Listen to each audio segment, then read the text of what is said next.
But when our oh my god.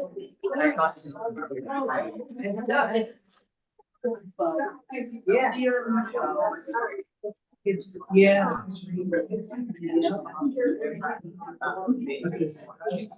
Oh, yes.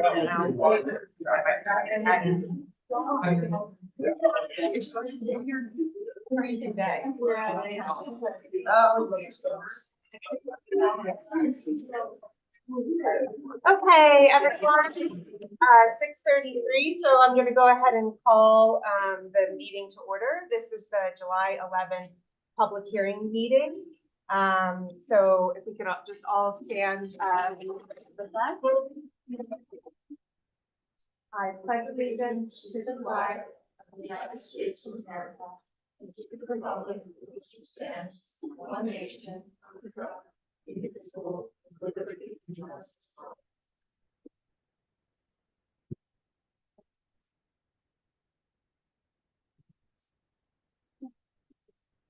Okay, Kate, could you do the roll call for us? Councilwoman Ciardi. Here. Councilwoman Smeeset. Here. Supervisor Nowen. Here.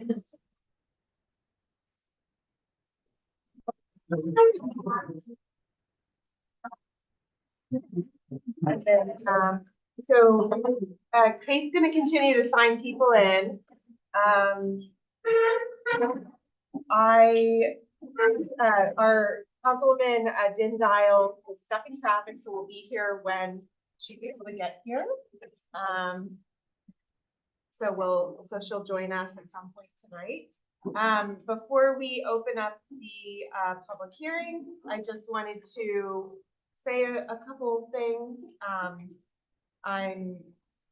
We have public hearings tonight on 3 local laws. And so the public hearings are each a separate public hearing. So there's local law G is the first one, and that's on establishing a community preservation fund and creating the community preservation fund advisory board. So that's one law that there will be the public hearing on. The second is local law H, which is adopting a community preservation plan. So that's the adoption of the 106-page plan document, the local law that does that. And then the third local law tonight is local law I, imposing a real estate transfers tax. So that would be the third local law. So just, I understand that they're all the same topic, but just so you know, we will be having, I'll be opening a public hearing for each topic and closing it. So we'll just do our best to try to keep that straight. I'm happy to see so much public engagement tonight. We are going to ask that so that we can get through everyone, that you keep your comments to, like 3 to 5 minutes. I'll just kind of keep an eye on at the time. We're just so that everyone has a chance. And if, we get through everyone and then someone wants to say something else, that's fine. But let's just, that way we can get through everyone who wants to comment on each local law. One thing I also want to say about public hearings is they are directed to the board. So the town board is the one making the decision. And we welcome all perspectives from the community. Public hearings are a place for you to air your perspective, let the board know directly what your perspective is. So we feel that this is a space for all of those perspectives to occur. And if you are here, you're taking time out of your life because you care and that you feel strongly enough about this issue that you're taking the time out to be with us tonight and let us know what you think. And oftentimes when we are in that sort of situation, it can be emotional, and there's going to be different opinions, different sides expressed here tonight. And we just want to acknowledge that and just want to say that I will, as long as there is respect, you know, we are welcoming those perspectives and are discouraging any sorts of reactions from other people, because we feel like this is a space where your viewpoints can be heard. So I just wanted to say that there will be no back and forth. So we will not be answering your questions during the public hearing. Kate will be taking down questions. We've also received comments ahead of tonight's meeting, and we can take time during our meeting, the workshop meeting that will be held after the public hearings, to answer questions. I'm not sure what the outcome will be after the public hearing, but we won't be answering questions back and forth. Okay, so I understand part of your comment might be questions, but we won't be answering them right immediately after you issue your comment.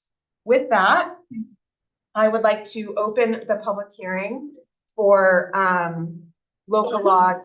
Well, first let me say we'll open. The second thing I wanted to say is we did receive 34 written comments ahead of tonight. And there were 29 letters of support, 2 letters that offered amendments, and 3 letters that were opposed. We are not going to read all of those letters tonight, but they are a part of the public record, and you may access them as part of the public record if you want to view them.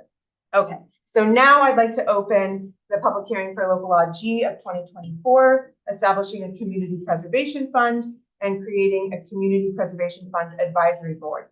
First, we will go off of the sign-in list. Then we will see if anyone who did not make a comment from the list would like to make a comment. Then we will see if anyone has joined on Zoom, and then we will see if anyone wishes to comment a second time, and then we will move on to the next public hearing. Okay? Our first speaker is Sally Roy. Hello, I'm Sally Roy, and I am here today to show my support for this law and wish to see it on the ballots so the people of this town can decide on this issue in November. Barbara Lawrence. Thank you. Good evening. I want to express my support for the passage of local law GHNI. So speak to one in all of this line. I'm a born and raised Accordion and a current resident. I want to commend the board for this short foresight in offering a mechanism to further the preservation of our most valuable resources. These local laws together will enable farmers to continue to grow the fresh local food we love, while if they choose, to pay them for the development rights to their land. These laws will help protect the watershed, keep our air clean, protect habitat, and increase property values for land in proximity to preserved lands. When people hear where we live, they inevitably say how lucky we are to live in a place where it is so beautiful. They are right. I want people who live here in the generations to come to be able to say the same thing. To the extent these laws help the town focus development, we'll save tax dollars at the same time we protect what makes the town so valuable. We're not making any more land, so let's not pave over paradise.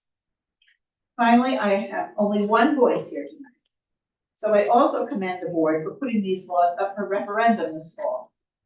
It's a general election. We can expect a large turnout, which makes this a good time to move forward. Ask the people of the town if they agree we should offer our residents the opportunity to preserve our heritage. Thank you. Anka? Is it an Anka? I support the entire movement in this direction. Hans Fletcher's. I'm Hans Richmond, I'm the staff board, and I fully support the effort to put the community conservation fund that we will really enhance our community, it will preserve open spaces. And I just can't follow what Barbara says. Ruth Bendelius. No comment now. Jean Lerner.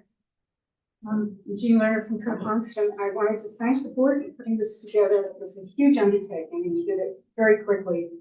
And I wanted to emphasize that it's so important to get public relations out, that every single taxpayer should get at least hear from you twice by mail about this. Or otherwise they're gonna say they didn't know anything about it and they get all angry and you know what happens, it's voted down. This is a wonderful program. And please emphasize that it's about preserving farmland. You're not trying to buy somebody's building lot next door to them and put a playground there or something. You just want to preserve farmland mostly, and that's what it's about. Thank you. Mike Sweetser.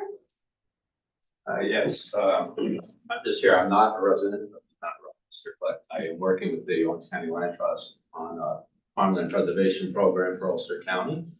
And working with local land trusts, the county legislators. But I've also been for the past 21 years a supervisor in the town of Warwick. And we were the 6th community in New York to get a community preservation fund. And I just wanted to share the results of that with you tonight to help you in your decision. I'm not here to advocate one or the other. It's a decision locally to be made, and that's the way it should be. Since 2006, when our residents passed our community preservation fund, it took effect in 2007, so it's 18 years experience of what it can do. We just recently had it extended to 2050 by legislation of the state.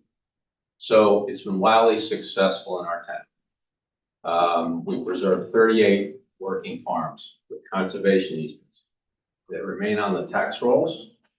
Their taxes don't go down, they pay a ag tax generally. So they continue to do that and they continue to be productive because the development right money they get can help them improve their operations. We've also purchased outright 4 parcels that became parks in 2 of our villages that didn't have parks before. So we had that ability to do with the Community Preservation Fund. We've also preserved critical watershed land in one of our other villages. What it has done and what it doesn't do is it doesn't diminish the values of the homes in your community. People still want to come to Warwick, they still come to Warwick, they actually build value on the homes, existing taxpayers. Our median sale price exceeded the median sale price in Orange County by about 80 to 100% over the whole time the fund has been in place. So it doesn't stop the sale of homes, it doesn't hinder that at all.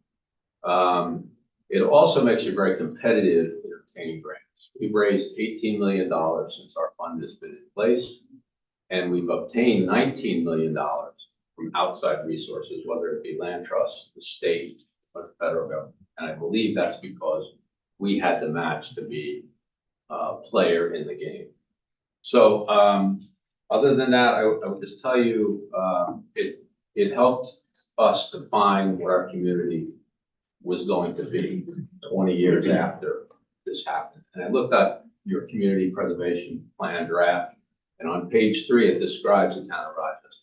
It's exactly what the town of Warwick was in the 1990s when we were losing farms. We had some development pressure. We've been able to stabilize that, stabilize our tax base, and preserve our resources. So I hope that helps you. And if you need any information, I leave you contact information. Thank you. Becky Collins Brooks.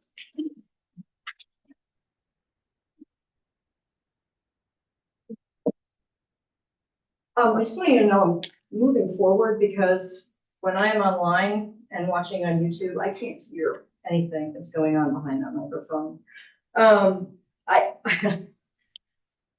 I'm going to be incredibly unpopular.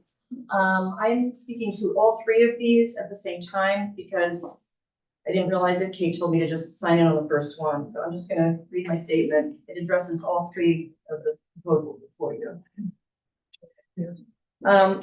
You already know my name is Becky Collins Brooks. I'm a former member of the zoning board, the planning board, and more recently a resigned member of the community preservation committee that's proposing the current plan for you.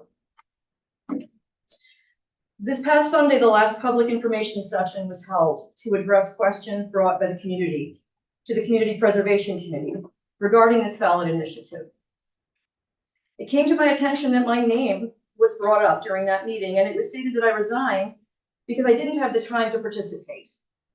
While it is true that my time was tight during the time frame the committee was organizing itself, I'm a farmer, and it was the beginning of spring. It's incorrect that I resigned due to this fact. I feel the need to publicly correct the record. First, I resigned after serving on the committee for nearly 3 weeks, not the 1 week stated at the information session. In those 3 weeks, I used my time to educate myself on my role, the impacts on the community from several different perspectives, both positive and negative, and the process of putting together the plan you have before you now. I took my responsibility to the committee, but more importantly, to this board and to the town, our town, very seriously. And just so everyone knows, I'm also a lifelong resident. I moved away after college, where I was also away, but I came back here because I don't think there's any better place to raise a child, and there isn't. I understood that given the complexities of this project, merely 1 month to write the proposal, elicit community understanding and support, receive board approval, and then place it on the ballot for November by the August deadline was simply too tight a time frame. I contacted several of you on this board to let you know. I expressed this concern in CPC meetings, and I was forcefully overridden. I felt that this was a consultant-driven process, not a community-driven one. This is an idea that will permanently alter this town, and I could not, in good conscience, move forward on this committee with a steamroller mindset. That is the reason I resigned, and my resignation letter said as much. I cannot support the process this proposal has followed to get to your desk tonight, because this has moved too quickly for every party concerned, the committee, the town board, and most important of all, the community who are appropriately concerned and who will be the ones directly impacted by this initiative. I've been made aware from members of the community who've attended the information sessions that many questions were asked of the Community Preservation Committee for which few concrete answers were forthcoming. It should be of enormous concern to you as our town leaders why these critically important questions don't have answers before you add it to the ballot in November. The unknowns deserve attention and should be addressed before this proposal moves forward. These are not hypotheticals. They are intelligent and thought-provoking questions for which the community deserves concrete solutions. This takes time. When I questioned the tight timeframe in meetings of the committee, I was told that the reason it was so important to push forward with this initiative is that this is a presidential election year and voter turnout is high during presidential elections. My sense was that there was time pressure to push this forward to grab yes votes, rather than making sure it's a well thought out plan. The portion of the process in which I participated was rushed on a timeline that did not honor the gravity of this project. It's important for you as a town board to fully understand the long-term ramifications of a project of this magnitude. Not for Warwick, not for Red Hook, not for the Hamptons, but for the town of Rochester. This will enable you to put protections in place for those who might be harmed by this initiative. If there isn't public trust in a process, the end never justifies the means. I in no way mean this in a derogatory manner toward my former committee members. I have enormous respect and liking for each of them as individuals. There are, however, critically important questions still to be answered. It appears the CPC prefers to present only the rose-colored glasses version instead of a more realistic view in order to sway public opinion. In my experience, it better serves the public interest to address all the sides of an issue, not merely the ones people agree with, and let them make up their own minds. Instead of trying to convince, why not instead set out to inform? I would like to point out that as leaders, you've been dealing with a substantial amount of upheaval in recent months, including the resignation of our previous town supervisor. This is a huge project requiring a great deal of prescience and forethought.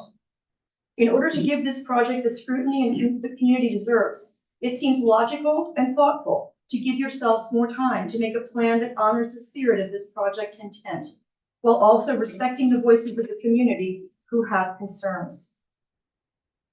Lastly, as a farmer on land that has been identified as one of those that qualifies as a proposed conservable tract, I think there's a gap in understanding of the finances of conservation easements.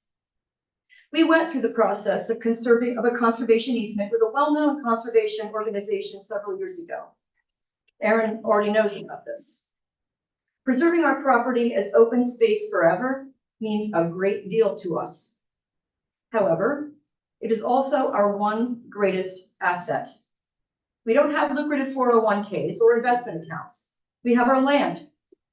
When all was said and done, when we went through the whole process, what we would have walked away with was a pittance for the development rights.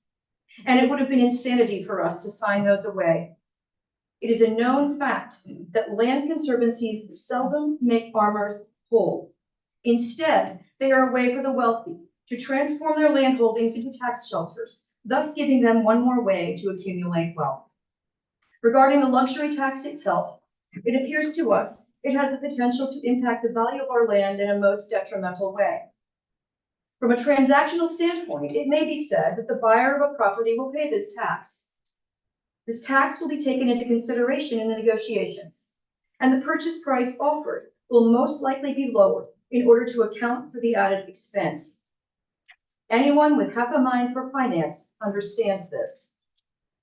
So then who at the end of the real estate transaction will actually be paying the tax? On paper, it may look like the buyer, but it will be the seller who ultimately pays in the end when the tax is deducted from the list price of the property. The proposed percentage of the tax also seems out of line with the demographics of this community.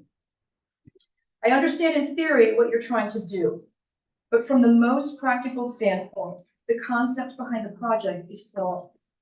You will hurt the very people you use every day as a sales point for this town and who protect the rural nature of this township and the last real holdouts of country life, the farmers who own the largest parcels of land.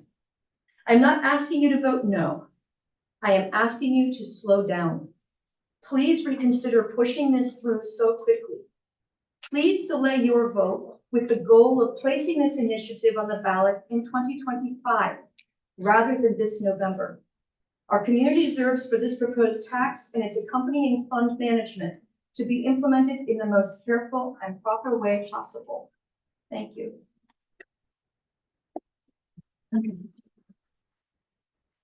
I just want to ask if anybody's reading a letter, if they haven't already submitted it to me, if they could submit that either by email or give me a copy of that letter.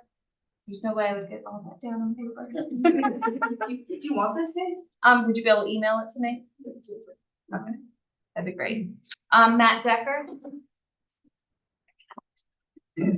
Hi, I'm Matt Decker. I work with the Open Space Institute. OSI is a nonprofit land conservation organization that has protected land in Rochester and surrounding towns, including tens of thousands of acres in the Shawano region. That said, only you and your voters in your town can decide whether this is the right tool for your town. But I thought that it would be helpful to come and talk from my perspective in land conservation about my experience with towns that have community preservation funds and others that participate in land protection even without those funds. And I wanted to applaud the town's efforts for putting the community preservation plan together. I thought it was a very good plan. So I wanted to make just 3 points. One is that echoing what Michael Sweeten said about his experience in Warwick was that the town has the ability to leverage these funds through other public grant sources. In Warwick, it was more than 1-to-1. For every dollar that the town raised, they were able to bring in at least one other dollar from public grant sources. I'll just list a few of those grants that are available now. the New York State Community Forest Grant, U.S. Forest Service Community Forest Grant through the Forest Service. There's a New York State Environmental Protection Grant Fund through state parks that municipalities are eligible for, and then two that are specific to farmland. There's the USDA Agricultural Land Easements Program and the New York State Farmland Protection Implementation Grant Program. Each of those give the town the ability to leverage at least dollar for dollar, and in some cases, $1 of the town's for $3 from that grant program. And there are other grant and funding sources coming online that the town would be eligible for in the future. So that's number one. Number two is housing. Whenever community preservation efforts come up in towns, whether it's through community preservation funds or other mechanisms, there are concerns about housing, of course. We in land conservation field, we think about this all the time. I think you have two things going for you there. One is that you have the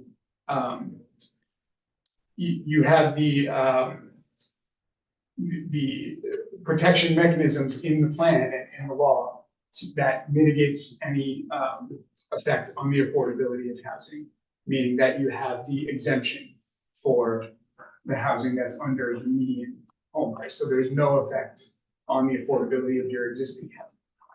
But then there's also increasing examples of where community preservation dollars and conservation dollars and housing, affordable housing projects are happening at the same time, where you can do land protection and increase the affordable housing stock in your community if that's something you want to do at the same time. And there are more models coming.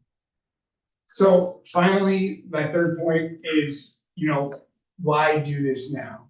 And I would echo some things that were said earlier, that they're not making any more land. There's never going to be a less expensive time to protect the iconic properties that make your town your town.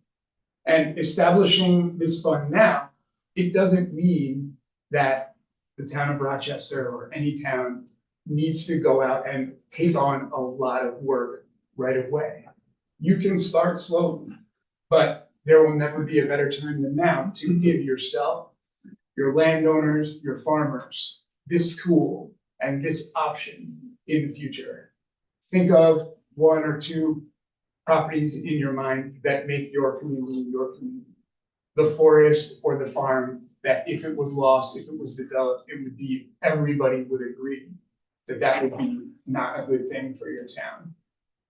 And so many times I've seen that property in a town comes up for sale, or the farmer needs to retire, and the farming, the kids would love to stay and farm, but they can't afford to buy the farm from the family. At that moment in time, this community preservation fund gives your town a tool to offer to a landowner to protect that property. And it may not occur to you now, but at some point in the future, I think that this will look like a good idea when that moment comes. Thanks very much. Ken Stevens? As a member of the town's Housing Advisory Committee, we've submitted written statements, but just speaking now for myself, I'd like to first acknowledge the work of the committee. These are volunteers who put in a lot of time, and though there may be concern about the pace of the process and the appropriateness of that pace, I'd just like to take a minute to say thanks to you all, because it's work that had to be done, and we appreciate that you did it. I personally feel like there are enough checks and balances in the proposed legislation that there's nothing compelling any individual landowner to participate in any arrangement with the town under the fund. And there are also ample opportunities to take your time in how any funds collected are expended. And there are changes that can be made along the way, but taking a first step, to me, with all due respect, does not seem overly hasty, given the constraints that are in the law, including the requirement for a referendum and also the requirements that the town board is gonna hear a lot on any individual application that may come up in the future. So I don't think it's a matter of, there's gonna be a rush immediately that some property is gonna be purchased before anybody had an opportunity to have their voices. That's my own personal opinion. Yeah, thank you. Bob Anderberg. Thank you. My name is Bob Vanderberg. I live in Accord on North Hill Road, and I've been a resident of this community for 54 years. So compared to some of I'm a newcomer. I'd like to express my strong support for local laws GHI. Adoption of this legislation is important to me, but more importantly, it's important to my grandchildren who live in this town. Before moving to Ulster County, I grew up in a small and beautiful hamlet on Long Island known as Mount Sinai. It was a wonderful place to grow up. Much like Accord, it was a farming community, basically potato, duck, and peach farms. Today, you would not recognize this town. It is wall-to-wall houses and commercial development, houses everywhere. We also found to our horror and shock that along with residential development in much higher real property taxes, my hope for the town of Rochester, and what I hope my grandchildren will grow up to see, is a landscape of preserved farms and forests with compatible commercial development and economic opportunity, especially in these hamlets. My favorite local example is the Davis Farm, Arrowhead Farm on Route 209, 360 acres of visually beautiful farmland. This farm could have hosted hundreds and hundreds of homes, despoiling important community views and requiring costly town services. But instead, it was protected by a conservation easement acquired by the Open Space Institute, and today is permanent open space that continues to be farmed. It is and will remain private property and on the tax rolls, but no longer available for unsightly and over large residential development. Like many of the people in this room, I'm worried about increasing real estate taxes. I think adoption of the Community Preservation Fund will help keep taxes down rather than increasing them. I do not see any reason to delay the adoption of these local laws. The developers are not waiting, neither should we. While important questions have been raised about the implementation of the Community Preservation Fund and how the monies will be expended, we should let the voters of this town determine at referendum in November what their vision for the future of the town is. I would also just like to very briefly respond to Mrs. Brooks' comments. I appreciate your comments, but respectfully disagree with some of them. OSI has protected over 18,000 acres of farmland in the Hudson River Valley, over 28 farms, several here in the town of Rochester, including the Davis Farm, Domino Farm, and others. The farmers I've dealt with are smart and are terrific negotiators, and I think they felt they were adequately compensated. If we have any questions about any one of those deals, I'd be happy to turn over the farmers to talk to. Lastly, I would like to give my sincere thanks to the residents of the town who have worked hard to bring us here. I would like to thank the members of this town board, and of course, congratulations to our newest councilwoman, Renee Ciarna. Thank you. Barbara Rubin. I'm Barbara Lee Rubin. I'm a longtime resident and taxpayer in the town of Rochester. I can beat this gentleman a little bit, 57 years. I urge the board to pass and adopt the Community Preservation Plan. It is a win-win endeavor, and I would like to see it on the ballot this fall. And that way, it is really true democracy. Everybody can vote. I believe that this plan will benefit all longtime residents and new residents. New residents are coming here because they like what they see. And I don't think the percentage of a house that's being sold for $600,000 is going to make them not pay the full price. So I believe that this preservation plan will benefit all longtime residents and new residents. And I think The monies will be used judiciously to help preserve the quality of life and surroundings we all cherish. Thank you. Jerry Fernino. Joey Fornino, and thank you, Renee, for volunteering to come on board. We appreciate that. And, if you will, I submitted this, stated you're aware. And I also submitted a letter which has to do with this. By the way, I'm gonna condense, I put down all three categories. I'm gonna condense this, what I have to say. Will cover any one or all three of those categories. So I might take a little bit of time. But I'd like to read to you all, to the board, which I did notice we're shortchanged on the board tonight. And that's kind of sad because I bring that up here from the 5 meetings, this being the 5th one that I have personally been to, including the opening night when this was presented by Peter and Larry, I believe. We had a board here, but in the 4 that succeeded that, we had Erin, I believe you were to most of them, if not all, but we did not have, and I think it's important to hear the community, and the community was speaking, total of about 100 people taking count of each one of those meetings. And I think right now, as I'm listening here tonight, the community has had some fracturing, if you will. And I'll give you a little bit of a background in the first letter that I wrote here, myself and my wife, Cindy, and then this next one was from all 3 of us, including my daughter, who's 22 years of age. I've been a resident here for coming up now 51 years. Has nothing to do with this, but I volunteered. I am the emergency management director for the town for the past, I believe, 20 years. And I love living here, and I have plans of going no place else. They're too old to try that. But the letter that I wrote of April 17, 2024, we as the owners of the property identified, and I identified one of the pieces of property, wish to file this statement.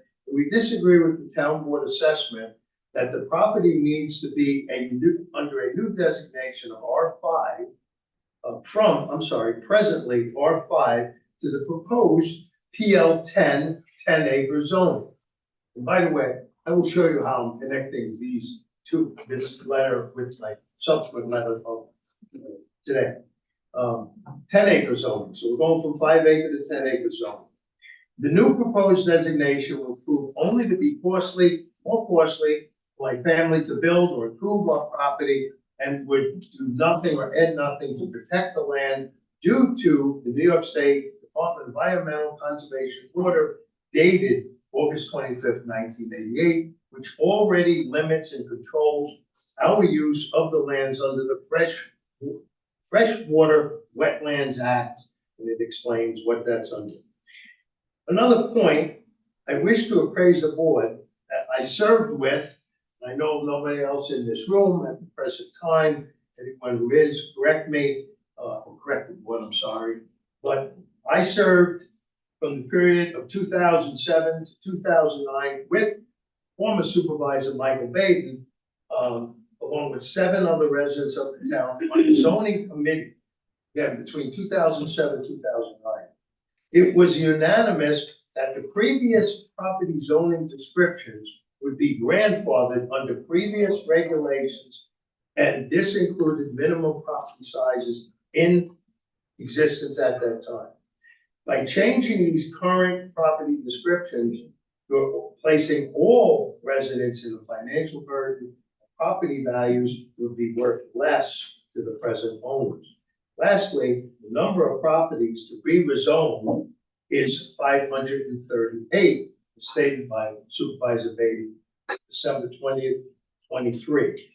These dates are important because I'll get into this issue at hand. However, only 70 of those properties are privately owned. One of those is my own, and not in some other form of state OSI or Nature Conservatory category.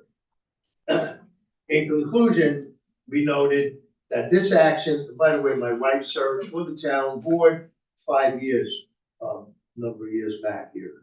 In conclusion, it appears that the category was a spot zoning, which my wife concurs, was not a legal action.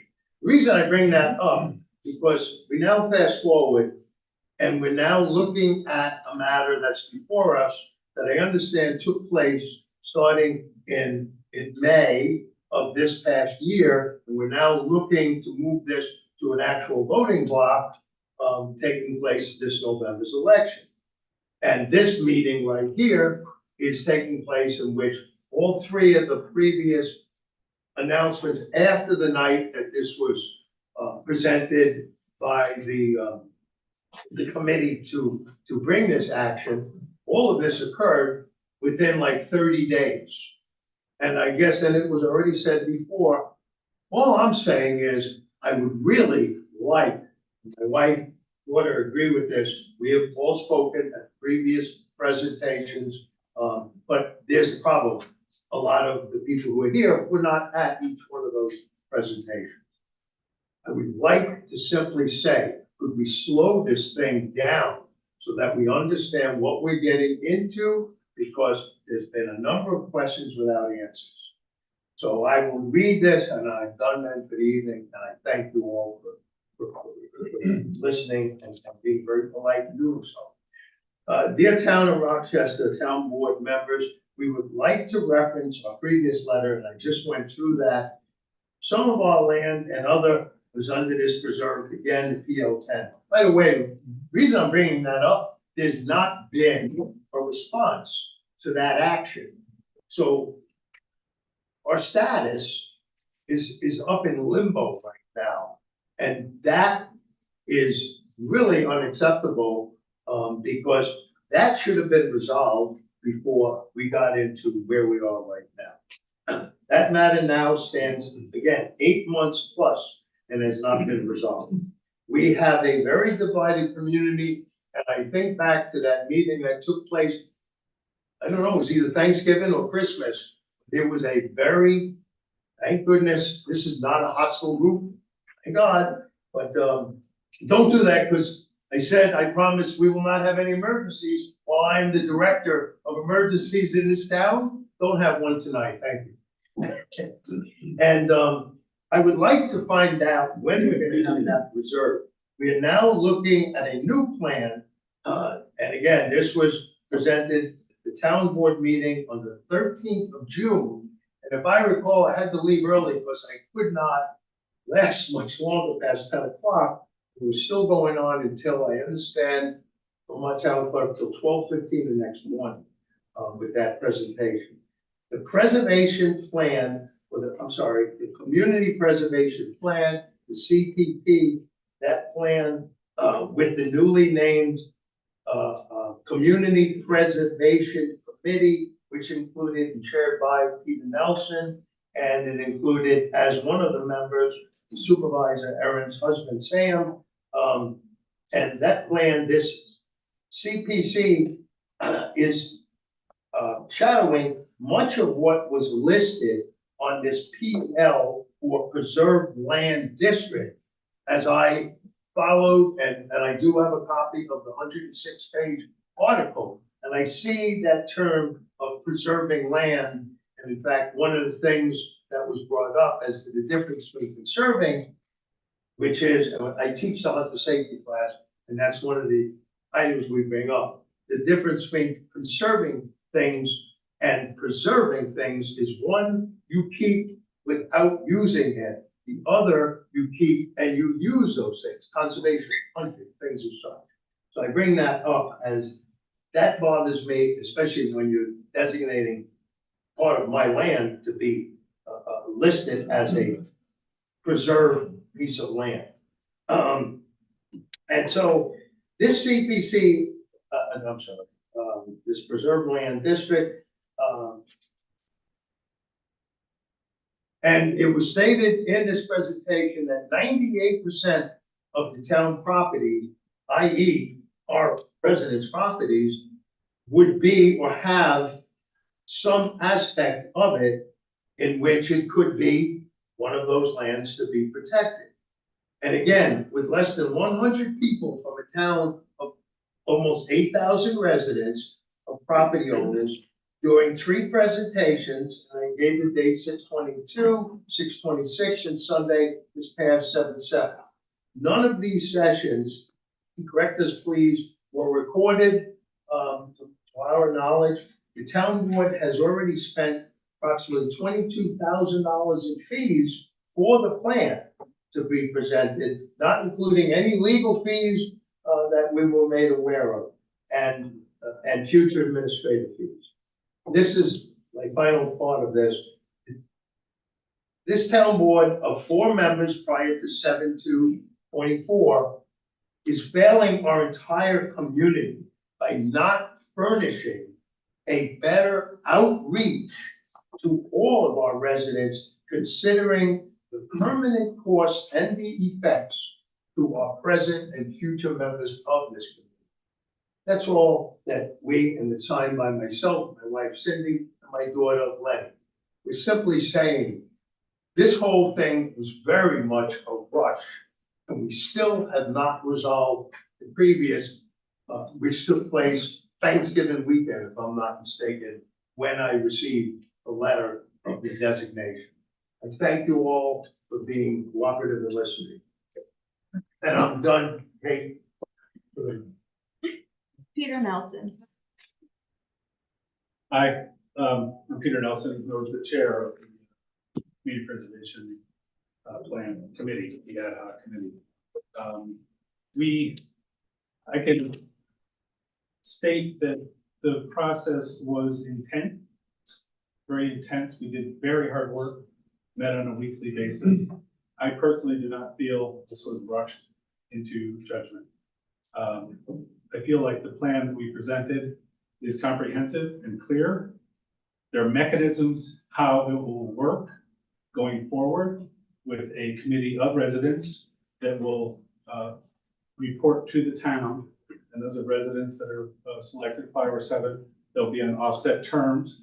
They'll report to the town about any properties that may be considered for property development rights or whatever. And then the town will vote, and there'll be a public hearing for any properties that would be considered for anything. So that's about as clear and involved as, I think you can get short of a town-wide vote on acquiring any sort of property. I'd like to address the point that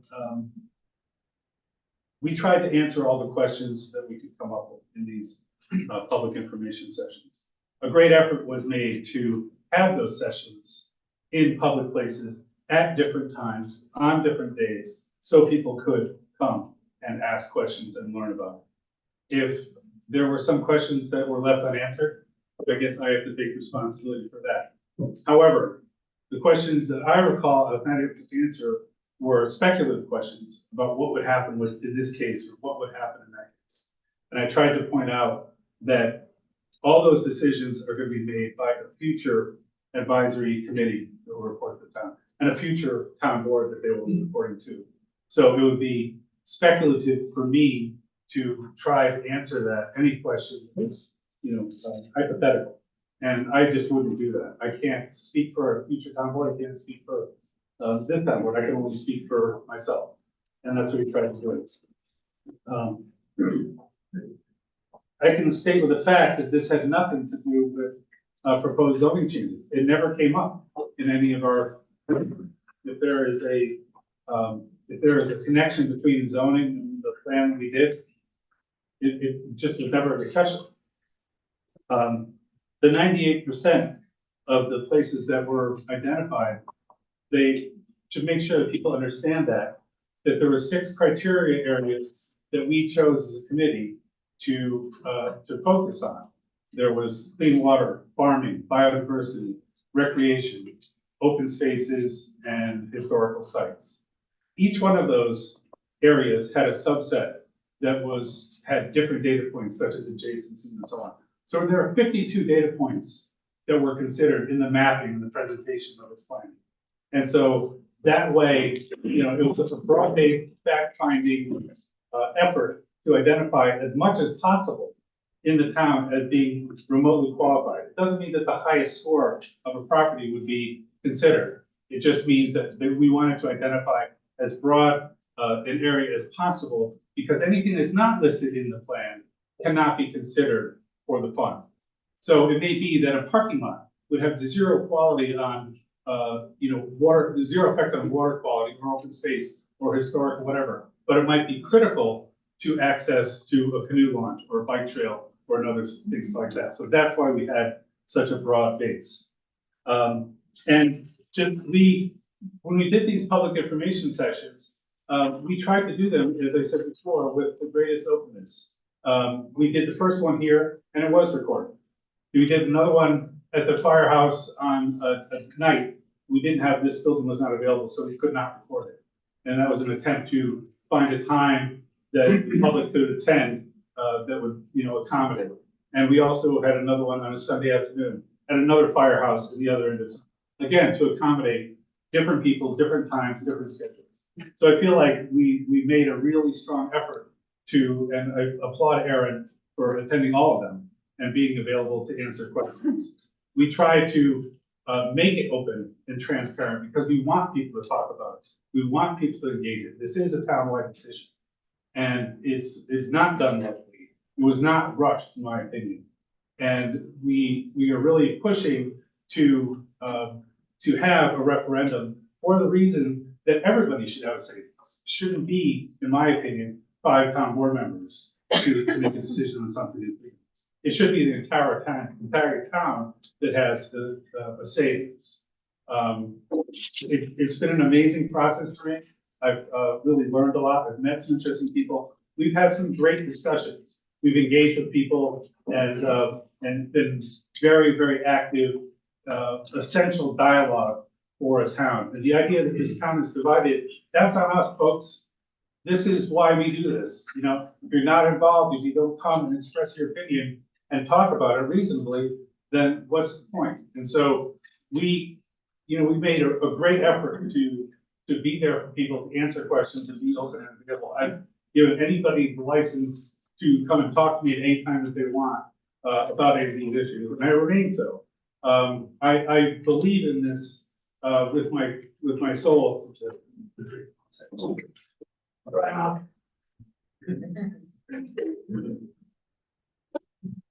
I believe in this plan because I care so much about this town and I want to maintain the look and character of this town that I've been for only 38 years.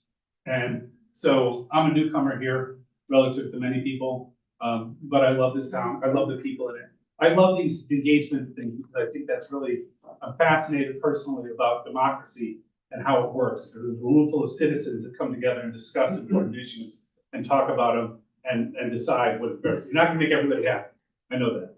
But we do the best to find consensus, to find the place that we can agree on, to find the place that we can meet around the back of a tree to agree to, that this is important to all of us for whatever our reasons are.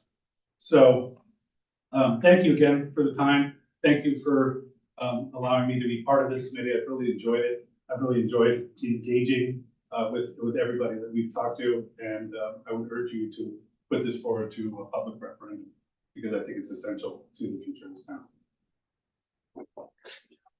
Is that the last? So that, Peter was the last sign up on our list for the public hearing for local law G. We have another list for local law H and I. Is there anyone who has not spoken yet who would like to speak for local law G? Hi, my name is Ed Sterrick. I'm against this because one thing, right now, I don't think the government has our best interest in mind, and I can't see buying them land, because in the long run, that's who will own this, is the government, the state is the government. It's not gonna be us controlling it, it'll be the government, and they can shut us right down from it at any time, and all this is gonna do is increase our taxes.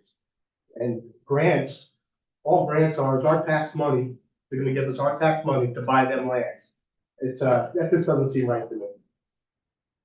My name is Clayton Haugen. Been a resident since day one in this town. Born here, raised here, own land here, own a significant amount of property in this town. Now, I agree with bringing it to a vote, absolutely, just not yet. It's not ready. If the questions are still there, there's people that still don't have the answers. I understand the need of a committee to bring this forward and wanting to push it because they don't want to seem as though they didn't do their job.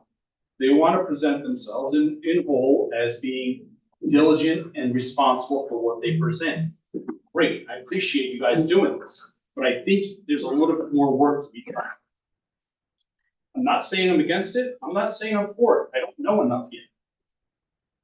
What I know is there's still unanswered questions. Now, I'm also a member of the zoning board of appeals. There's 3 of us here in the crowd today. I'm sure every one of us are saying the same thing. What happens to the oversight on that property when it comes time for a judicial committee like the ZBA to have a say in it? It now belongs to the town. Does the ZBA have oversight on it if the question is raised, or does it go to the town board? We don't know that. That's just one answer. That's a small question to be asked.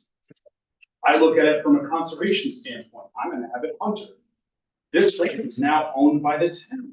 While it's great for people to walk around on this property and to enjoy it and use it, I encourage that. That's great. They don't have to have a town to own it in order to do that. A lot of people, all you have to do is ask for permission. They're gonna let you use that property and walk on that property. But when it comes time for October, am I gonna be allowed to use that property the same as everybody else? And I can go hunt it and stuff like that? Just another question. These are all unanswered questions, and I think a little bit more time. It's not gonna hurt to put this on pause for 12 months to present more and get more answers. Because I mean, you've listed 12 reasons on a piece of paper why we should do this. These are all great ideas, except for one thing that keeps coming up. Property value is only worth something if you sell your home. You keep raising the value of property. What happens to everybody that's not leaving? They pay more money. It costs me a lot of money every year to live in the town of Rochester. You keep making the value of my home and the homes around me go up in price. After a while, it's not that I want to go, I have no choice.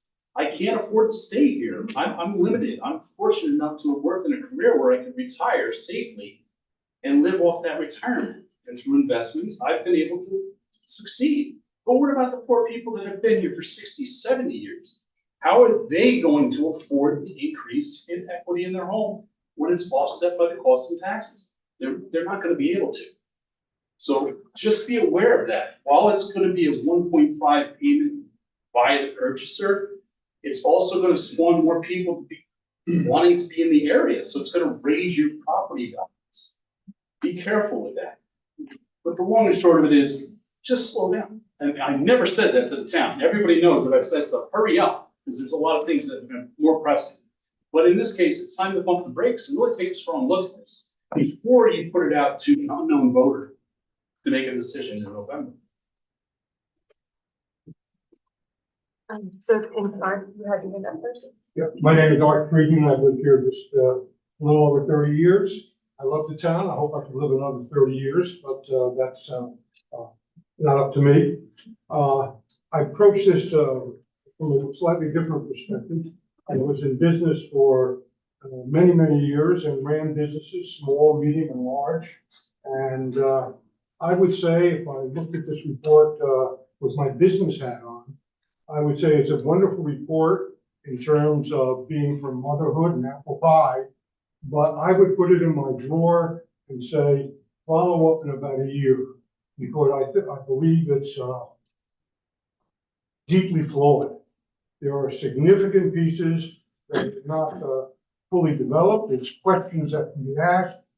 And I think in some degree, it struck me that there's a lower I or something where you want to raise the taxes by 1.5%, whatever it is, but yet there's no financial analysis in the report that I could see. What are the goals? What are you trying to achieve? Over what time period?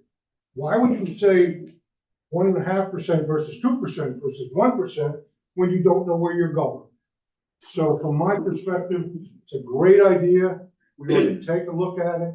We ought to do it, but we better slow down. I agree with this gentleman who just spoke. You better answer the questions first. So, it could be a plan, but a plan is only a roadmap to get you somewhere. And you need to be prepared because this is not a good road. Thank you. You can take my name along for the next public hearing. I figured since you've been so gracious with your time, the board, to allow, these different things. I'll take the opportunity now. My name is Rick Jones. I don't have any prepared comments. I'll just, wing it a bit.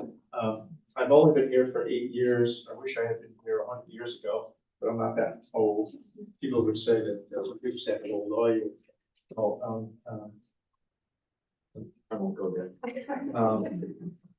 But I just love this town. I'm not leaving this town. It's great. There've been so many great comments. I wish I had been involved in some of the pre-meetings that Peter and others have organized to get more details, but I'm sure the board is aware of a lot of the details. I lived in Warwick for a while, and I can tell you that the value of my home went up, but I haven't moved out of there because it's too high. Not because of the community preservation plan. If anything, that made the value of my home a lot higher, because Warwick became a very, very nice place to live in Orange County. And lots of Orange County is no longer nice to live in, I can tell you that. I live in Monroe as well. But Warwick was very nice to live in, and part of it was because of the preservation plan that occurred there. It was great. It became so expensive because the school tax was just outlandish, and I had too big a house. So I downsized a little bit, but just wanted to do it. I heard comments about the speed of movement. I think it's important to move as quickly as is appropriate with the information at hand. I can tell you, I've been on the planning board since I came up here. Actually, I've been here for 9 years, been on the planning board for 8 years. I was the chairman of that board for 1 year. And I can tell you that you better move fast on a number of things because there are some projects coming that you can talk about, but know of, that are just going to make it very difficult for some people in terms of, wow, that's a really big change to something we thought would always be around. It's going to change. There are some other projects that I can talk about. I won't mention specifically, but are inappropriate for the particular place in which the person wants to put them, and may or may not occur because of that factor. So the quicker you can get to a number of things, something like a community preservation fund, and the quicker that you can get to the zoning. Somebody put up zoning and you didn't stop them, so I'm gonna meander into zoning a little bit. The quicker you can get to the zoning plan, that's been on the docket for the efforts of a lot of people. For many, well, it's been on the docket that long, it's been working on for 3 years. It's time to finally do something about it. Being on the planning board, I believe the planning board objected to upzoning a lot of property from 5 to 10, simply because of the notion of taking of lands from people. Just didn't make any sense. So for what it's worth, I believe that's what the planning board relayed to the town board, unless I'm having a Joe Biden moment. I'm not quite sure. I forgot. On the issue of, I've heard things like, well, you're doing community preservation fund, but we really need affordable housing. Well, I truly believe that they're not mutually exclusive, that the whole issue of affordable housing that we dealt with in the context of the community preservation fund. Red Hook has done it. I think some of you are aware of that, and it can be done. Affordable housing, and I know quite a bit about it, and I know it because I was on IEA, Ulster County, for 4 years. I know quite a bit about it because I urged for a long, long time, and in today's Freeman, it came out that our county executive is supporting or trying to move the IDA to create affordable housing using the advantages of the IDA. Now, many of you are probably against IDAs to begin with. Happy to talk about what it does, but the whole deal with affordable housing and the context of community preservation is you need property, in my own view, that already has services on water and sewer, or you need to do a lot more in terms of what single-family homes can be used for. Can they have other daughter apartments? What can be done in terms of zoning to deal with the affordable housing issue? So there's a lot that can be done. There's also a lot that can be done with land that you're preserving. That land can be used for housing. That could be one of the things that the preservation law that allows to be done. And in fact, in Warwick, as expensive as it got, and that was the reason why I eventually had to leave, house was too big, was getting divorced, but it was just too expensive to live there anymore as a single parent. Warwick has dealt with one developer in particular who has developed affordable housing for seniors using a lot of tax credits. And I won't mention his name, but he is somebody that could be talked to. He is somebody who could help a town like our town. I like to use the word our town, even though I've only been here 9 years. So if those have been here for 100 years, we could do that. I'd be honored to say my town, that individual who developed senior housing in Warwick, perhaps through community preservation, I'm not sure, those kinds of super ideas and using the intelligence of everybody in this room and the ideas of everybody in this room, it can happen. I also lived for a while as a kid in a place called Lehigh Park, and the gentleman who was from Mount Sinai, I'm very familiar with that sentiment. And when they had potato farms, my father used to take me up there, but potato farms into the goose farm, really where they raise goose. But anyway, Lehigh Park had its own dairy farm at one time, off of Lehigh Park Avenue, when I was a kid, and then we moved into the city. So, and the reason that dairy farms at least left from Long Island, in fact, any kind of farm left from Long Island, was it had to do with wine, was because there was not a good balance between homes and commercial development. And there's the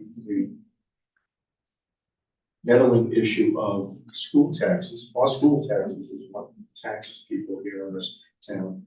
Not so much the town taxes. I'm not suggesting town taxes. They stayed steady. This town has stayed steady in its town taxes versus any other town else in the county for the last 5 years, 4 years. I may be a little bit, but I've written about it to various newspapers. It's the school tax that's going up.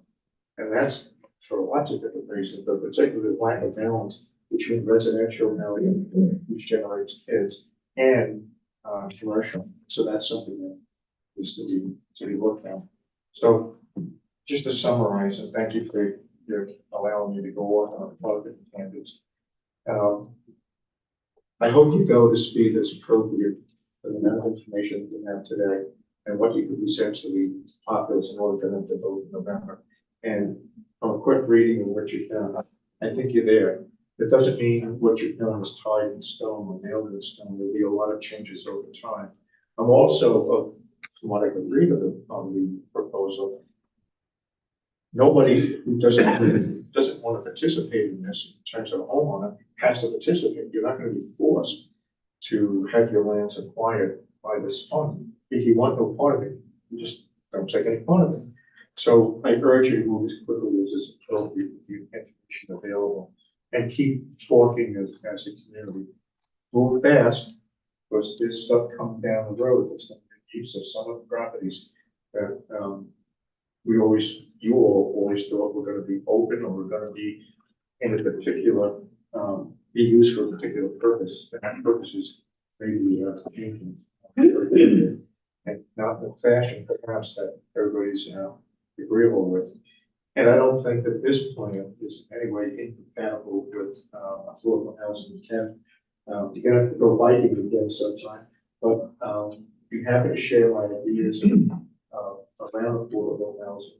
And I hope the county does do something with the unlimited requirements to the IDA or both.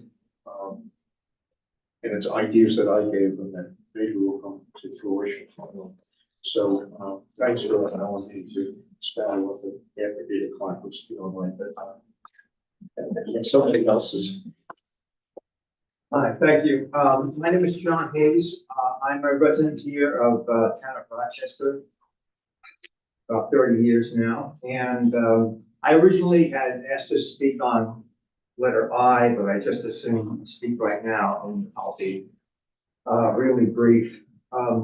This is obviously, so many people have basically great points here, but this is a very bold plan, and it's ambitious, and it's, obviously very comprehensive. A lot of work has gone into this.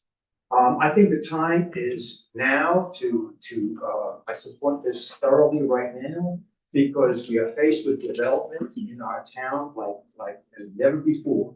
The time to preserve space is now. So when you look at our beautiful bucolic mountains and so forth, and you say, oh, this looks like everything is so protected, but it isn't. There are so many areas that are rich for development that we have to be careful of changing the bucolic nature of our town when that might happen.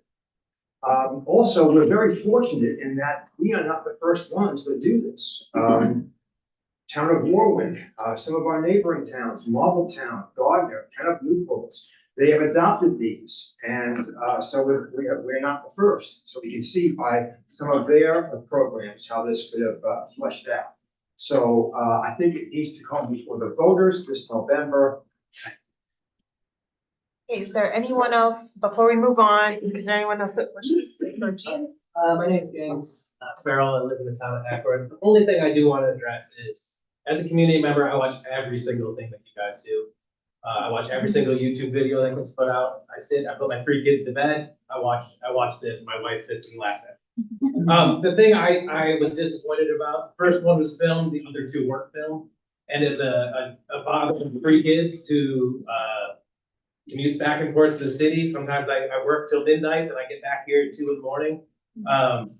That's the only time that I can be part of this town, is to watch those. And so I had to give up a Sunday to come to one of these meetings when I could have watched it and formulated an idea for this. That was a really rough day for my family. And it would have helped. I could have just sat on my couch and watched it. And I think we spent $22,000 to pay somebody to come up with this plan. There's money in it for a camera and a microphone, so that we all, as a community, can watch these things at home and be part of it. Is there anyone else that wants to speak on local law G before we move on to the next? Okay. Just a quick question. We're not gonna answer any No. questions. But is the workshop meeting after this? Mhm. Okay, that's all I wanted to do. Zorian?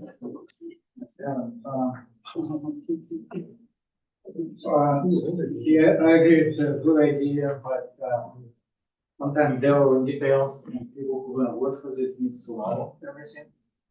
And I understand that people are concerned about the effect on the property taxes. That's why I already brought it up to you, and I'm surprised we already had 3 meetings.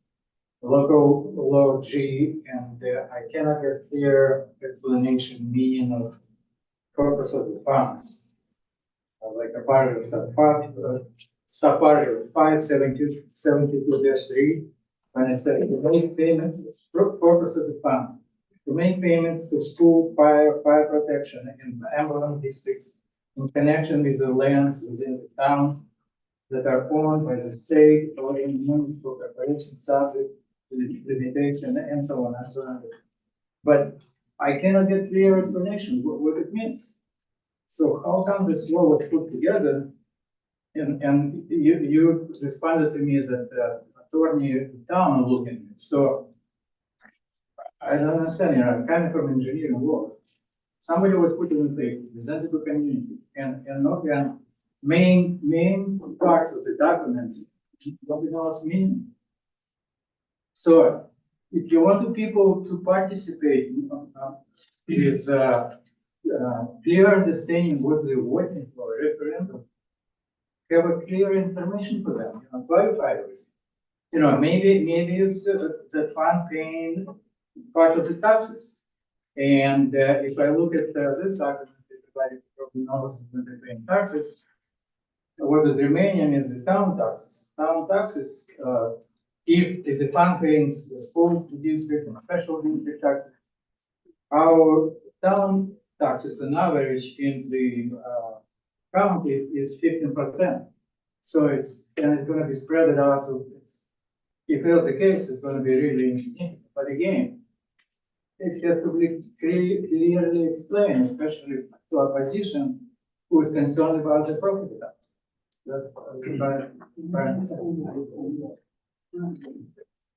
Okay.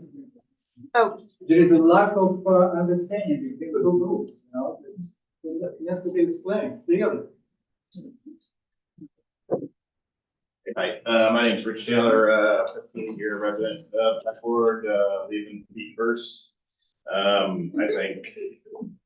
think I did go to the Sunday public meeting. I thought it was pretty informative. I thought many of the questions were hypothetical, that were unanswered because, you know, you can't really answer specific questions until you're in a specific situation.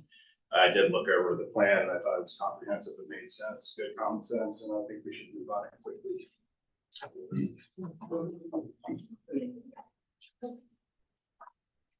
Mary Lou, I have a question. Can we just move on to the next public hearing and make decisions about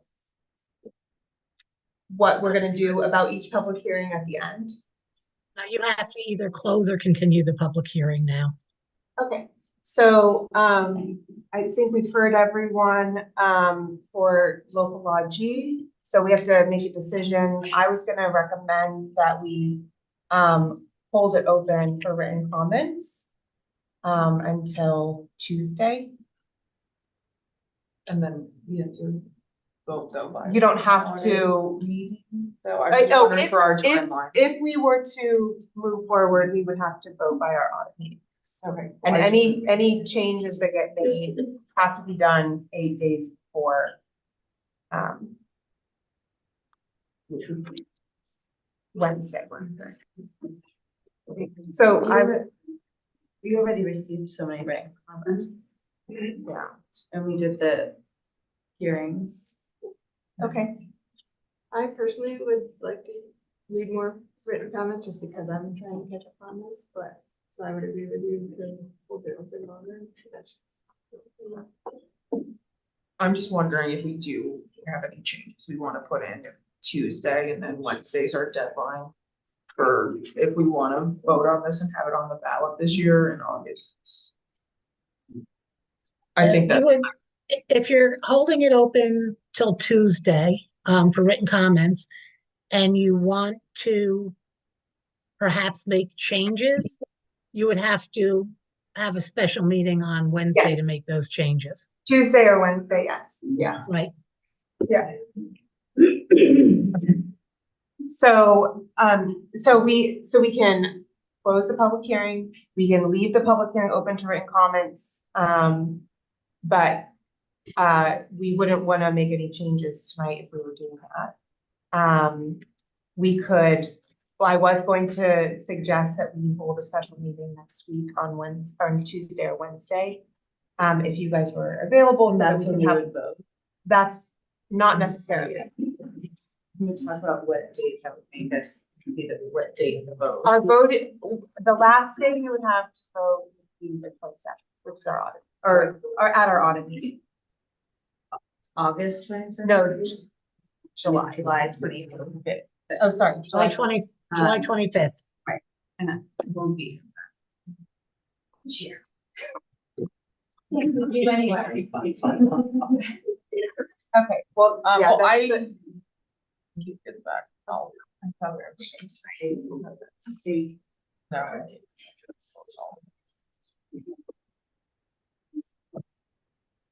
We need the board to speak up, people can't hear. I'm so sorry. I was asking when we might be voting. So I could determine if I was gonna be here. Well, I'd like to make a motion to leave the public hearing for local law G of 2024 open until Tuesday, July 16th at 3:30 p.m. for written. For written comment only. Okay, discussion? Okay, all in favor? Aye. Aye. Opposed? Abstain? Okay, the motion carries. Okay, so local law G of 2024 will remain open for written comment until Tuesday at 3:30 p.m. So I'd like to open the public hearing now for local law 8 of 2024, adopting a community preservation plan. Sally Roy. I look forward to talking with all of you from the day this gets passed referendum till voting day. We have months that we can discuss this and figure out what we're going to do. Yes, the plan is going out. Get it? We're not gonna know every twist and every turn, but every journey starts with the first step. You can wait another year, but we're gonna see things go in that year that happened, that maybe we didn't want to happen. And so we can just stand around for a year, or we can just get on the road and start going. So please, put it to referendum, because I look forward to talking with everyone in this town between the day we vote for referendum till voting day. Yes, referendum. Barbara Lawrence. Thank you. Yes, me again. I've lived in the land of sprawl. I like to live here. All of you who have lived in the land of sprawl, my land of sprawl is New Jersey and California, but I'm back 75 years from when I was born here. So please, referendum this fall. We have not a minute to waste. Please. Enka. No comment. Hans. I need my. Ruth Bendelius. No comment. Jean Lerner. Michael Callen. Callan, been here since 1999, and just want to say that some concerns about costs. I don't really understand exactly what's proposed. The 20% tax, the future value of the revenue streams, I don't understand.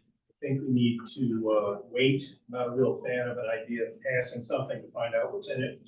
I think there's issues of fairness.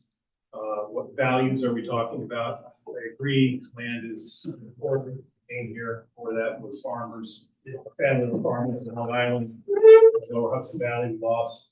Here I am. Concerns about maybe some overuse if the land is actually given the public ownership. There's just questions, and I'm representing probably 6 or 7 other people that just don't have time to get this. So we need more time. That's all I'm asking. Summer. If we could just postpone this a little bit. Yeah. Bob Garrett. My name is Robert Garrett. I'm living in the town since 2004. I've been to a couple of meetings we had, listened to conversation on both sides, which is what we're here for. You know, to hear people pros and cons to all of this. Also, I'd like to express that it seems to be, it is a hurry up process. Was just stated again, we need to do this immediately. But if I'm correct, even if the referendum passes, this doesn't start until January of next year. February, something like that. So we're not collecting any money yet. He can't buy nothing. Because the tax wouldn't go in until next year. So I don't understand why a few more months after that to really take a good look at everything that's going on with this plan. And is it the right plan for this town to move forward? You know, we all see things come and go and change. Because anybody that's lived longer in life than younger people have seen all kinds of change. And I have seen that too. I grew up in Long Island, but I've been coming to this area my whole life. And when I retired from my job, I decided to move here. And I enjoy it here. And I like to see it stay the way it is. I'm not looking to make major changes. So that is my comment, is that I just think by hearing the 2 meetings that I went to, unfortunately I didn't make Sundays, but maybe we could just take a better look at the plan. I think they put a lot of work into it. They tried to get all the answers they could. But with anything, especially a plan of this size, I believe there's a lot more questions that could be asked. And I would just hope that the town board would take that time to look at them and analyze them and make sure it is the right plan for this town going forward to a vote. And that's all I have to say. Thank you. Ira Stern.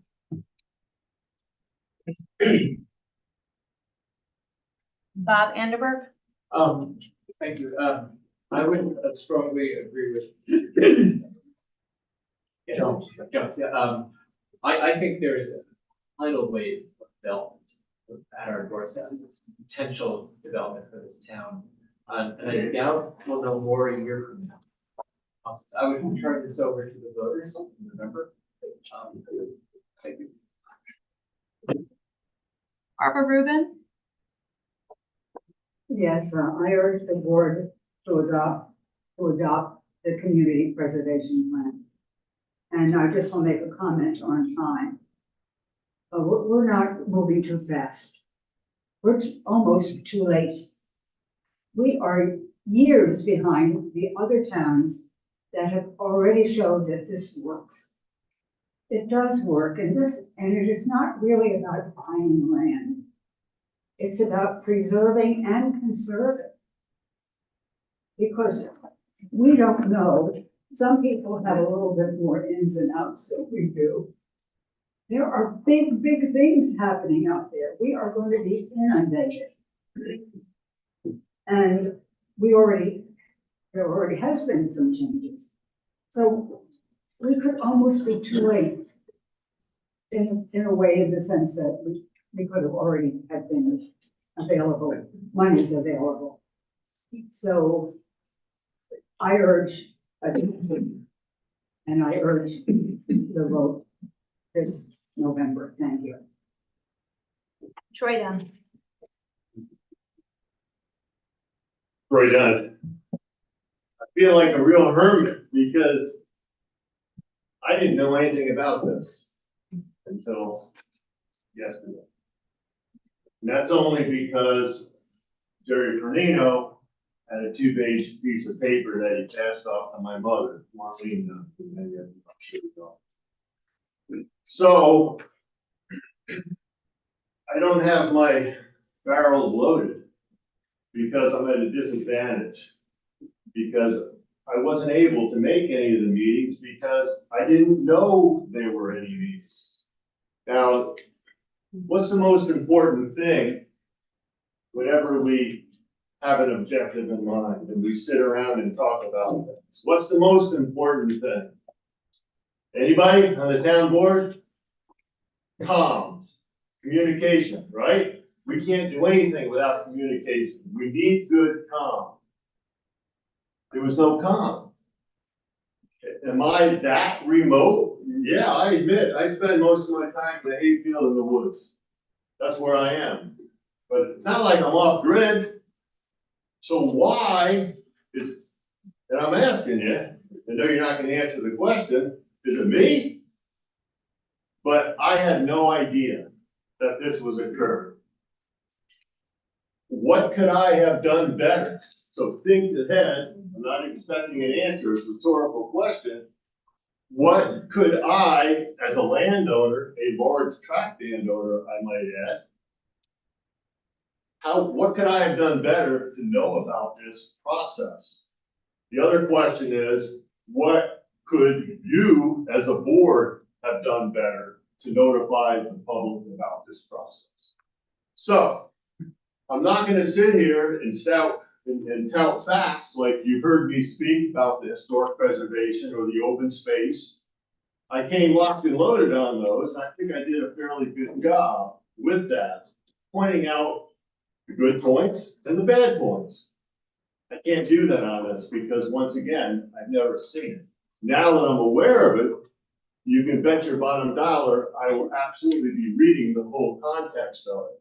And I will absolutely put out there my opinion on it. I fancy myself a pretty smart person. I wrote government regulation for a good part of my adult life. So, you on the town board, which the only one who knows me probably is Eric, is what do I always tell you? I'm no longer from the government, but I really am here to help. I really am. I roll my sleeves up here to help. And I would think that you would come to someone like me, who is a large tract landowner, to say, hey, here's what we propose. What do you think? I will be telling you what I think, but again, I have to do my homework and research. So all I can say right now is you've got a comm problem. If you got a comm problem, you can't be successful. Because I'm here to tell you, if you haven't reached Troy Dunn, there's a lot more of me out there that you haven't reached. And I think it's very unfair to go down a path of something that has this much of impact without the knowledge of the masses. And I'm here to tell you, you don't have the comm flow that people don't know.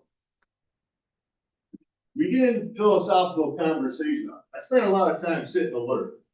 So we sit and get in philosophical discussions, and if nobody brings up a point, I'll bring it up. Don't think I believe that. I just think in order to come to a good, valid conclusion on a problem, we need to address all sides of it. There's nothing worse than a team of folks saying, yep, that's the best thing since sliced bread. No, you need the people to say, what about? What if? That's what we need to come up with a good solution. The first thing you have to, when you mention solution is there a problem? Is there a problem? I don't know. I'm not aware of one. So before we start trying to solve something, identify the problem. I'm not aware of a problem. Maybe there is one. Once again, I spent a lot of time in the woods and the hayfield. So if there's a problem, please identify it. How do you solve the comm issue? My God, take some of that 22 grand that was spent on this, which I'm just hearing now. Take 500, 1,000, buy a big light board. Say, hey, residents of Rochester, we're looking at doing this conservation plan or whatever it is. Something to get the communication out. I think once you energize the people will come out. There'll always be people who think that I don't like it.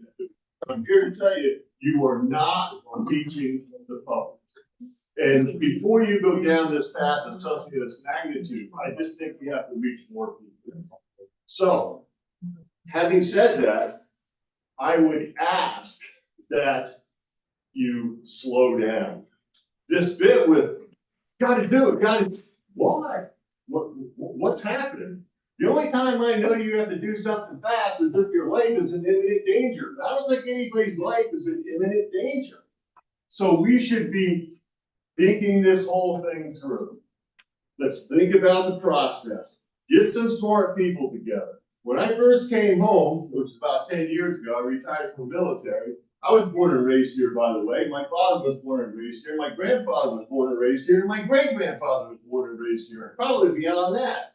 But the point is that I came back here to help. I got drafted, I say drafted, because it was drafted, onto a board. It was the 10-person board about some zoning changes and things. And I was representing the agriculture, forestry side of it. And it was great because you had this group of people that had just all these different directions. You never want all that, like I said, nothing worse than everybody saying, yep, great idea. No. The smartest leaders surround themselves with people that don't agree with them. Show me a leader who surrounds himself with yes men, and I'll show you a better. So, all I would ask is, seek some more input possible. I didn't even know about these committees. You know, people are saying, oh, there's all this great work. It's fantastic. I'm sure there's a lot of great work done, but my God, there's a lot of this out there that had no idea this was even going on. And I think that is a foul, meaning I don't think that's a good way to meet an objective. And oh, by the way, what are the objectives? If it doesn't have an objective, we shouldn't be doing it. Objective. Have an objective, state it, state the problem, identify it, let's solve the problem. We can do it. We got a lot of smart people in this town. So, sorry, I did not mean to say as much as I did because I don't have the information on this plan, but I would say, slow down a little bit. Conservation is a good thing. It's a great thing. Let's just do it smart. Peter Nelson. Pretty much said a lot of what I'd like to say before, but I would like to clarify a couple of things that were mentioned about the idea of the town buying property and people having access to it. And that is not the main objective of this, in my opinion. I can't speak for a future town board, I can't speak for a future committee advising it, but the idea that the town would use this to buy large tracts of property to, for just to keep is, I think, unrealistic. So that kind of, somebody mentioned the idea of coming up in front of the ZBA. And if the town did buy access or secure access to a piece of property, it would be very much like the property that the town already owns. It'd be like somebody going on the rail trail. It'd be that kind of thing. So I think that's a thing. And then the idea of permission, given to people to come on the property. Again, I don't see that the town is going to buy. It may happen. I don't want to speculate in any way, but I can't see the town. That wouldn't make sense to me for the town to buy a gigantic forested tract where people hunt and then not allow people to do that. So I just want to make sure that people are clear about that. The values that were in the data point were not qualitative values of one better than another. They were identifying features of adjacency to a water source, adjacency to a rail trail, on a rail trail, access to a rail trail, next to a historic building, those kind of things. Those are the values that were incorporated there, and those were values not that they're written in stone. That the values that were accumulated are tools. It's a resource for the future town board and the future advisory committee to resource to look at and say, we're not going to pick the highest one, but maybe this one is more strategically important because it's sitting on top of an important aquifer or an important farm field or whatever. So the values are just a reference, and I just want to make sure everybody's clear about that. I have always looked at we in the process of this committee, we talked to a lot of other towns that have used these programs that have adopted it, including Warwick and Chatham, Marbletown, Red Hook, Gardner, New Paltz, and they've all done something differently. And I never thought that we would be copying what Warwick did or copying what Marbletown has done. The future of this plan, if it's adopted, would be what the residents of the town of Rochester want. It would be what the citizens of this town want to do. And so I just want to make sure people are aware that it's not a copycat template for what, because of what other towns have done. It's something that it'll be the tool of a pattern based on the law passed will be something that will be defined by the residents of the town of Rochester. It's also, I failed to mention that this has to be revisited every 5 years for changes, adaptations, and things like that. So those are all things that are all written into the plan. And I've said it many, many, many times over the years. We did a lot of work to outreach to let people know about this. I get emails every week about every town board meeting, and I look at it. And I look at it and say, this is something I'm interested in doing, paying attention to. This is something I'm not interested in doing too, because it applies to me. And so I would urge everybody here to sign up for those emails, because that is an important way for people to be aware of what is going on in the town. This, as the chair of this committee, this ad hoc committee, there is never any effort by any of us to hide what we're doing, to be anything less than transparent and open and available to anybody to do it. It's very hard to reach people sometimes, despite the whatever methods you do. So it's just a note. I mean, Troy brought it up, and I just I have the utmost respect for Troy. I just wanted to not mention, because I mentioned to everybody that getting on that email list is super important to find out what is going on in the town. Because it is dependent on all of us to know what is going on in town. I've been many town board meetings, and I'll be one of 2 or 3 people that are season ticket holders. And it's an important process because it affects all of us, directly and indirectly. And just one other thing about that was addressed was about the coverage of it, if you will, the Zoom coverage. We tried our best again to be as available for meetings as we possibly could. This room was not available the 2 other days we chose we could do it. And we felt it was important, and the town felt it was important to do it on a Saturday when people could do it, on a weekday when people could do it, and on a Sunday afternoon when people could do it. And it's not ever convenient for everybody every time. We just did our best to make it convenient for everybody when they could. So that's it. Thank you again. I think I would appreciate you adopting the plan. Do we have something to add regarding those emails? Those emails, I signed up for those many years ago and they stopped. Yeah. I did not receive an email until Erin became the town supervisor, and they just started up again. When? A month ago? A month and a half ago? So the emails are great, but under the previous town supervisor, they stopped.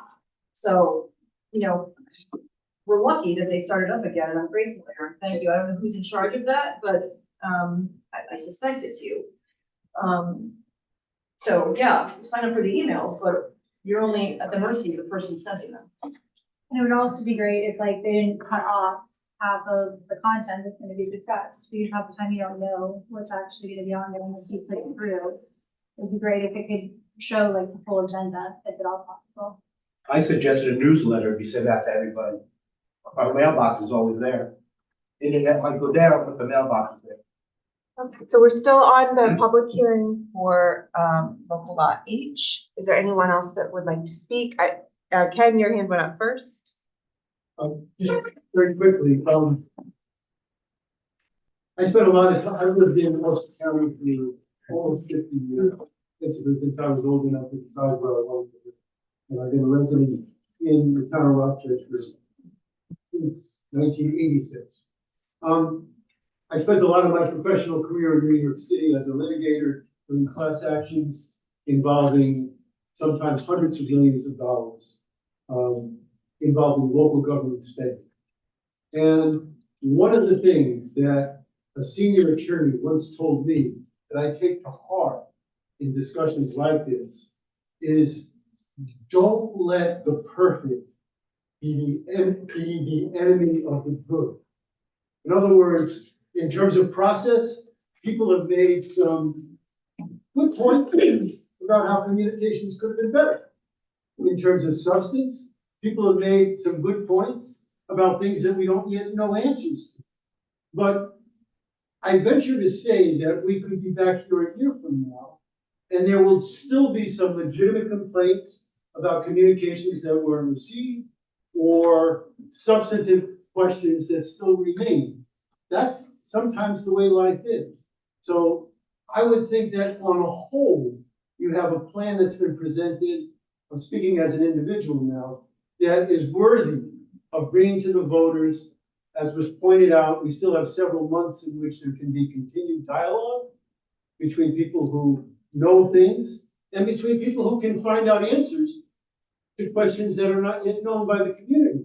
If at the end of the day, there are so many unanswered questions that the community as a whole feels like they don't have enough information to support the initiative, then I expect it will go down. So I think that the democracy aspect of this should be recognized, and I don't think that you should be cowed into not acting with dispatch because certain individuals, for good reasons, are urging you to go slow. And I'd also think that in some ways you should be complimented, because how often do you have a situation in which the public is telling the government, please slow down? Usually it's the exact opposite. Usually it's, why didn't we do this yesterday? And so I just want to express my appreciation for actually taking this on at time, in a really good time. And finally, I didn't mention this before, because we submitted a letter on behalf of the Housing Committee. And I'm not speaking for the Housing Committee, but just to summarize for everybody here, we did suggest that in the context of this plan, affordable housing, market rate housing included when they're considering how these preservation funds could be expended. So that's proposed as an amendment I don't know, if it can be accepted, but we've also proposed that the advisory committee include somebody from the housing committee so that the two objectives and goals are meshed, and I think it can be done, as was pointed out in the. Thank you. So just to comment on even more, slow it down, I understand that.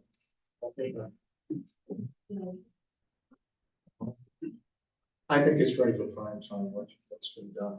And people can certainly, between now and, the vote, can certainly learn more and spread the word. And if, as Mr. Stevens said, it's not appropriate, or people feel that they've been shuffled around or whatever, they'll vote against it. And that's the purpose of putting the floor vote.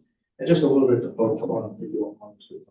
I know that you propose. Your comment is to the board, sir. Okay, you're right.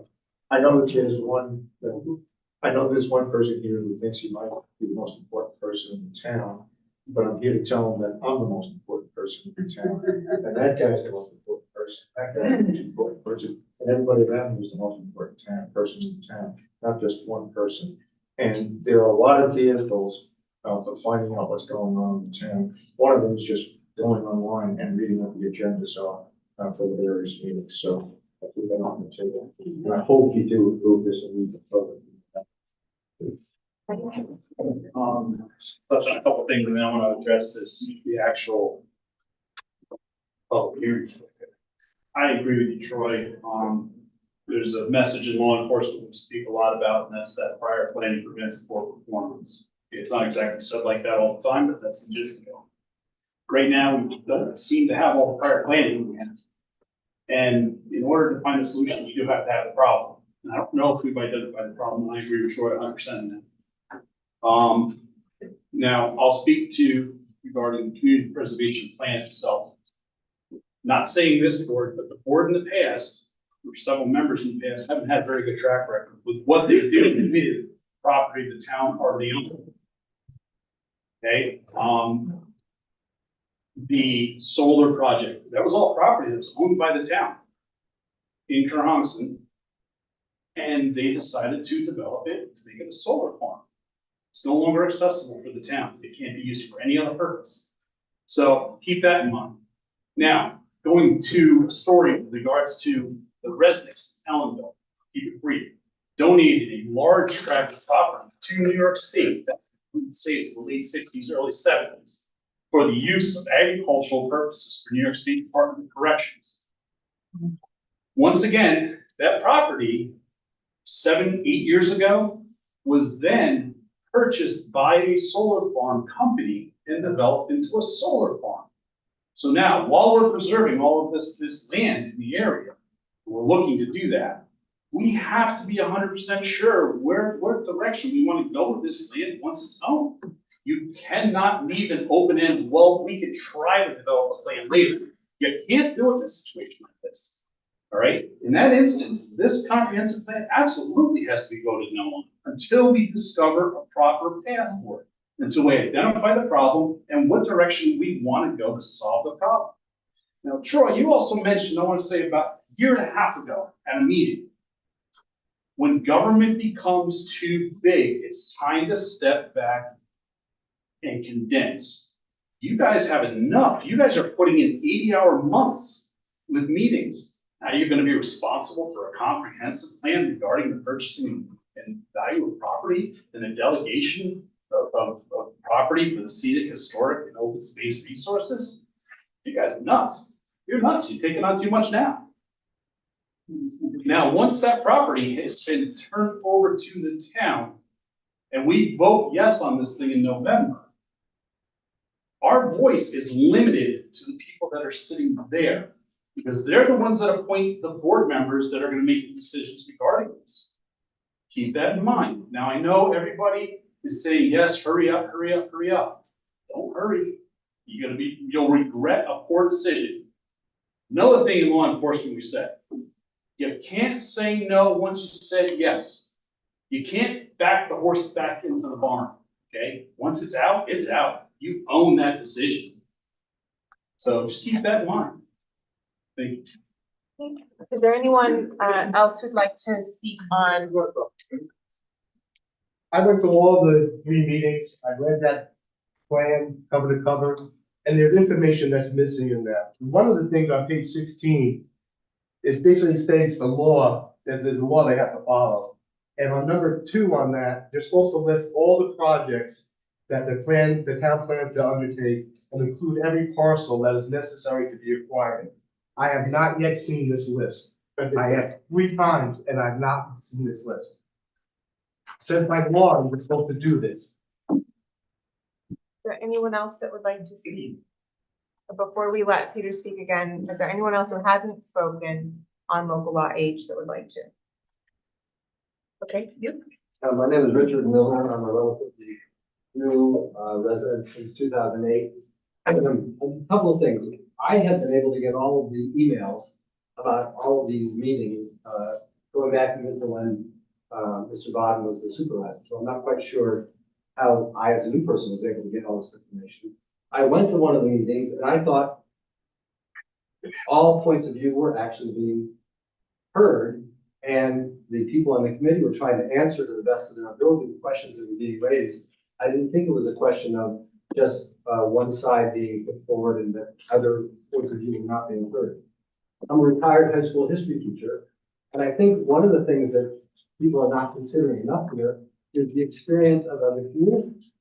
There is a lot of data out there about what can actually be done and the positive things that can happen if you develop and accept these laws. So I would strongly support the acceptance of the laws. Anyone else who hasn't spoken on local law H who would like to speak? You haven't spoken on H. Okay, go ahead, Jerry. Covered them all. One comment I'd like to bring up, I brought up early on, Bluestone Press dated June 21st, 2024. Judge to decide, this is the headline. Judge to decide townwide vote, the group of residents go to court in support of petition to bring the North Marbletown Firehouse sale to the ballot box. This directly involves what we have before us, and right on page 6, in regards to our community preservation plan discussed at the Rochester board, just happened to be at the same article in the Bluestone Press, a local paper. And page 6, the Rochester implementing of this is put forth.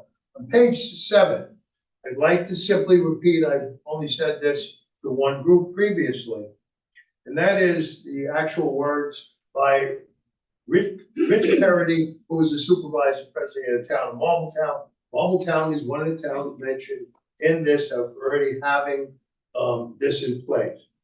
And the town board unanimously voted for this to go forward.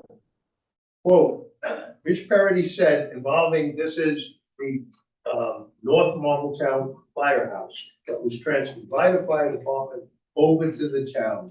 And Mr. Parody said on the 29th of April, the town doesn't have the resources to support another town-owned building. And he goes on to describe what some of the things that the building could be used for and so forth. Another gentleman who in fact is on the head of their preservation committee, Tim Hunt, went on to say, although Hunt is for the landmarking of the property, he stands by his vote to sell the building, which now, of course, is going to be up to a judge in Rensselaer County, State Supreme Court judge, who hasn't decided which way to go with that. As a town, we cannot afford to own and maintain all the important properties available to us. I will say, here is part of the problem that could come out of this, and a judge is going to decide. A single person that does not, in fact, even live in the county in which we all reside. Thank you. Okay, so is there anyone else that'd like to speak on the community preservation plan? Okay, Peter, we'll let you speak the second time. Just to point out, I did send an email to Paul and Jerry about this.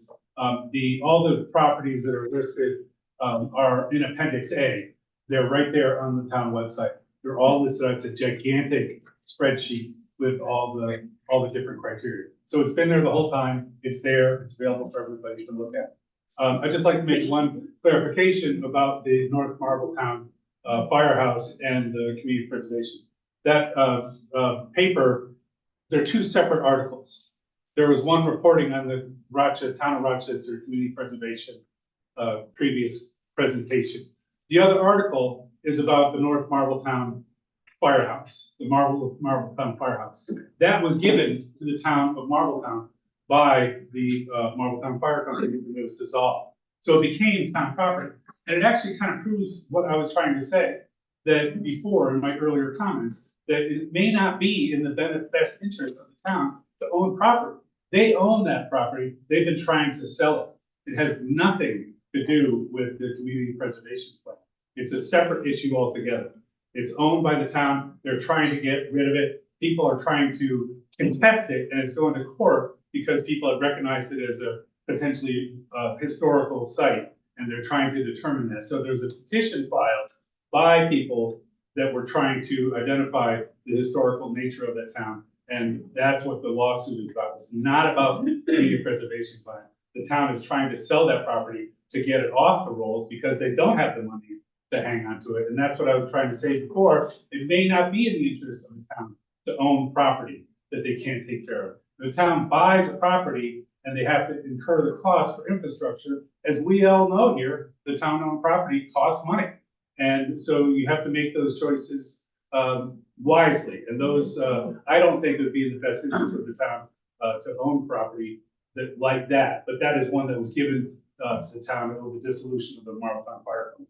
I have a question about that giving property. So let's say someone has 9 acres. Or You done? Hold on. zone here. Peter, were you done? And they Yeah, I'm donate done. 4 Thank you. acres into this fund to lower their taxes. That will increase everybody's taxes. Otherwise, so if you have 100 people that do that, our taxes go through the roof. They could just donate land off of theirs to lower their taxes, knowing that it can't be built on because of 5 acres zoning. They don't donate 4 acres. Who's to say that's not gonna happen? Okay, so, Jerry, you had one more thing to say? I just want to respond because Peter used what I just mentioned. I simply brought it up because the decision's going to be made by a judge. That is the whole point, Peter, that I was bringing up, was that we have these issues in which now a judge is going to decide things of which we're all hoping and yeah, well, those of us that reside in the town, a number of people spoke here that are not in our town or our county as well. Okay. But thank you. Okay, so I think we've heard from everyone that would like to speak on local law H, which is adopting a community preservation plan. So with that, I'd like to make a motion to leave the public hearing for local law H of 2024 open until Tuesday, the 16th at 3:30 p.m. for the written comment. do I have a second? Any more discussion? All in favor? Aye. Opposed? Abstained? Okay. So now I'd like to open the public hearing for local law I of 2024, imposing a 1.5 real estate transfer tax. Sally Lloyd. I support this. Okay, Barbara Lawrence. Ditto, and I yield my time. Anka. No comment. Hans. You Ruth Delius. Jean Lerner. Yeah, I want to say that like several other people here, I grew up on Long Island and I remember the last dairy farm being closed. We lived on the bay. We used to go out and pick our dinner right out of the clams and the crabs. And we go out with a net to get some fish. My brothers spent their summers clam digging. There was dozens of clam boats out there. Everybody made their living off the bay. Now it's dead. You take your life in your hands to eat something from that bay. It's so polluted. And when I came here, I purposely bought an existing house. I didn't want to build a house to add to the problem. But I came here because it was so it was still a farming community. And I feel that regarding this plan, we're already behind the 8 ball. All the other towns have done it. And if you're behind schedule, you gotta go forward with it now. There's so much going on. Every time you pick up the paper, there's another subdivision, another subdivision, another subdivision. And every time somebody puts up a house, they drill a hole in the ground, and that affects your water. And the other thing is, I think we really have to clear up some misconceptions here, because people think you're gonna be owning the land and keeping people off of it. In fact, usually what happens is that the conservation easement is bought or the development rights are bought. The towns don't really want to own the land and have to manage it and take it off the tax rolls. The hunters will, if you can hunt on a piece of property now, when the owner puts an easement on it, it's up to him, still, you can still hunt on it. This should preserve hunting land, which I think is a point I know a lot of hunters. So I really think you should go ahead with this right away and get better communication out there right away and clear up some of these misconceptions and address some of the issues that came up tonight. Thank you. Art Friedman? Just reiterate what I said before. If you don't have a budget, you don't have a plan, you don't have a roadmap, and you don't know how much you're going to spend, how do you come up with 1.5%? Maybe it's 2%, maybe it's 1.8, maybe it's 0.5. But if you don't know where you're going, you're gonna get lost. Tony Spano?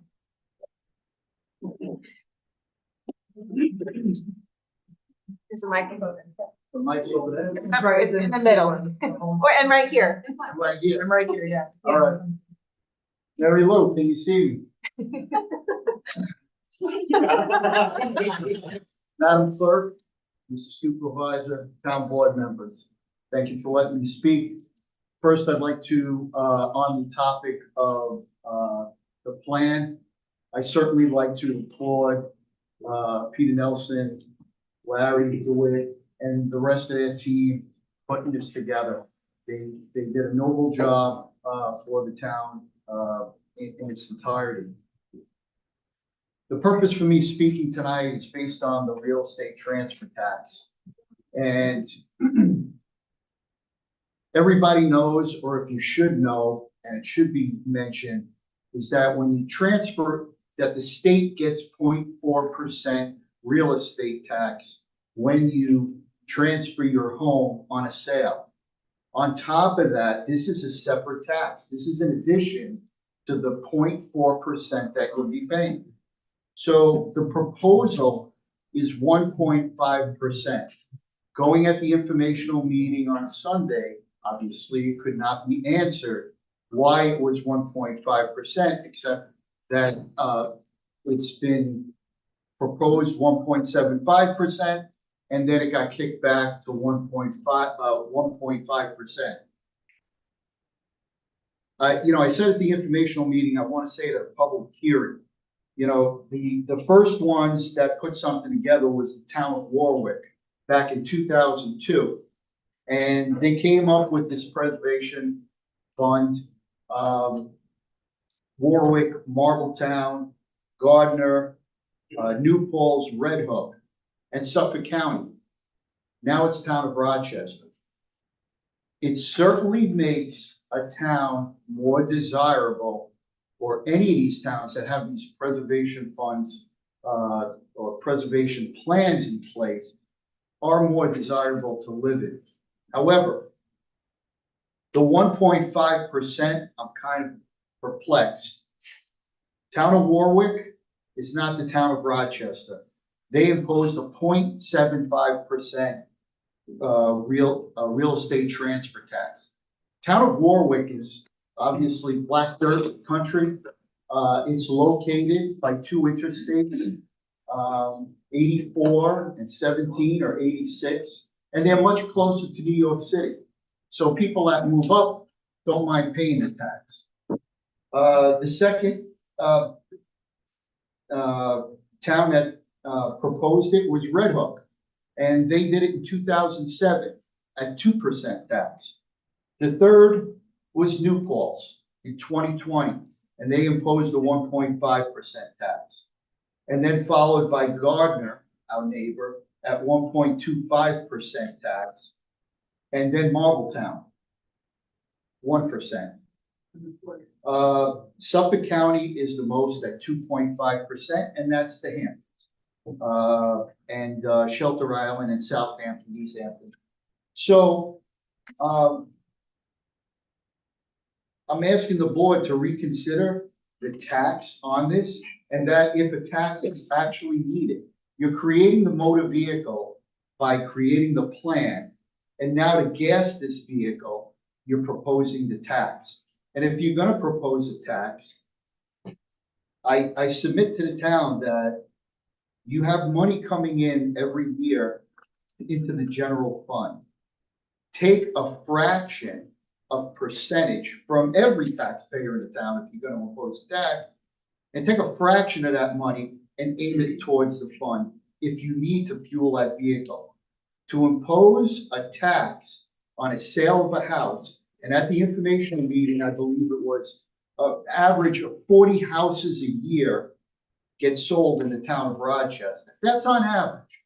Now, we're in inflation times, and maybe the Fed will reduce the rate, maybe in November, maybe it'll get pushed back, who knows? But we're in inflation, and 40 houses that get sold at a median home price of $447,000, and you're making 1.5% on those homes, which is roughly $268,000 a year for this fund, but you could only use 10% of it, $26,800 a year, if my numbers are correct. So I go back to somebody in the audience that had said, what is the plan to spend that money? Why is it going to be taxpayer dollars sitting in a preservation fund, and you could only use 10% of it?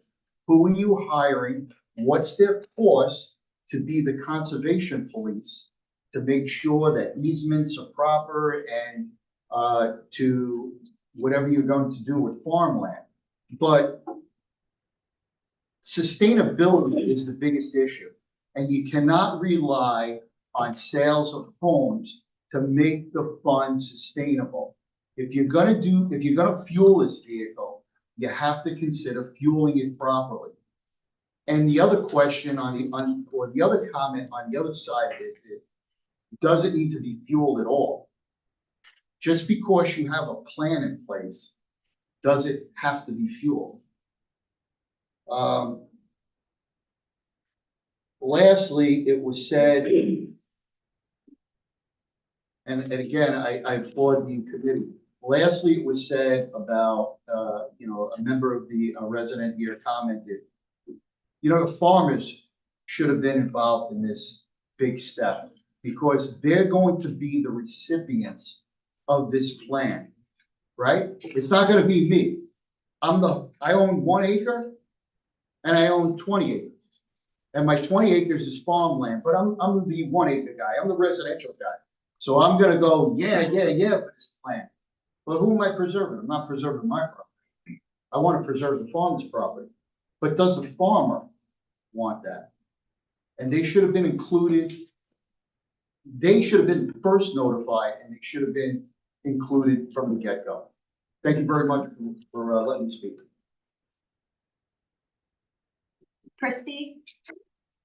Christy DeBoer, I'm loud enough. I know the speaker picks me up. My neighbors have told me so, so I'll speak from here. I'm third generation born and raised in Miami, Florida. I didn't have a choice in that. I'm sorry. I did have a choice 20 years ago when I moved to New York, and 11 years ago I made the choice to buy and own a house in this town. I am so much in love with this town, and I was very honored to be a part of the ad hoc committee along with Peter, Larry, and others to develop the community preservation plan.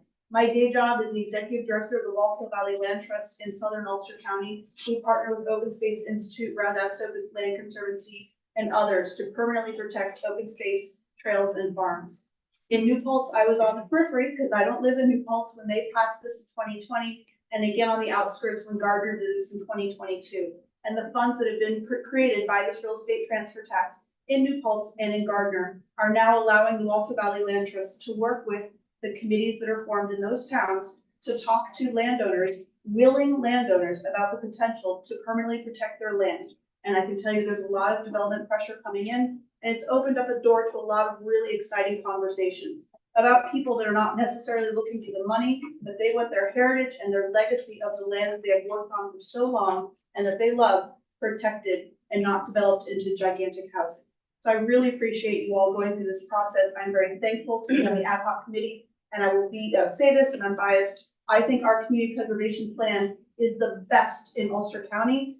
60 years ago, our town members dictated exactly what's in that plan. Our open space, this rural community, the farmland, and this plan really puts that forward. And I'm really proud to have been part of that, very thankful. And I learned a darn lot about this town. Anyone that hasn't read it, the good 106-page read. Thank you for your time. Bob Vanderberg? Thank you very much. I'm strongly supportive of local law I as drafted. I believe the 1.5% transfer tax is appropriate. I note that it's not paid by us, but by the folks who want to move into our town. So I urge the board to adopt local law. Thank you. John Hayes, did you want to speak? No, I'm already finished. And Jared Canino, did you want to speak again? No. No.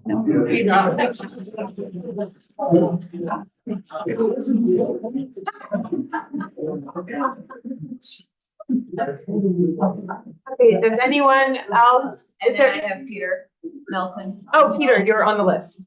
Okay.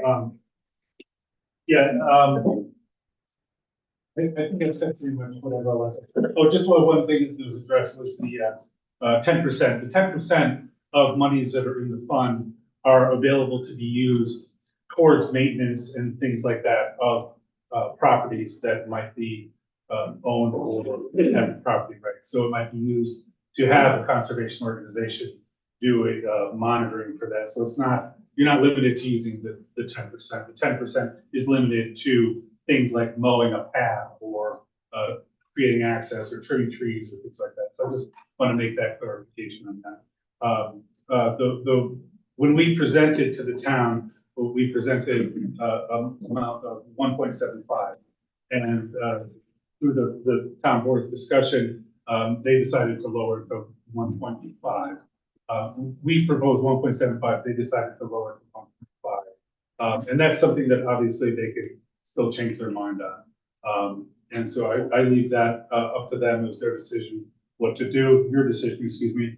I talk to be in the third person, but I support this, and I hope we do it because we have this. This will provide another resource for us in this town to address the development pressures that are coming, and a way to that are here, and as well as a way to address the issues of keeping the character, the rural character, keeping the farmland.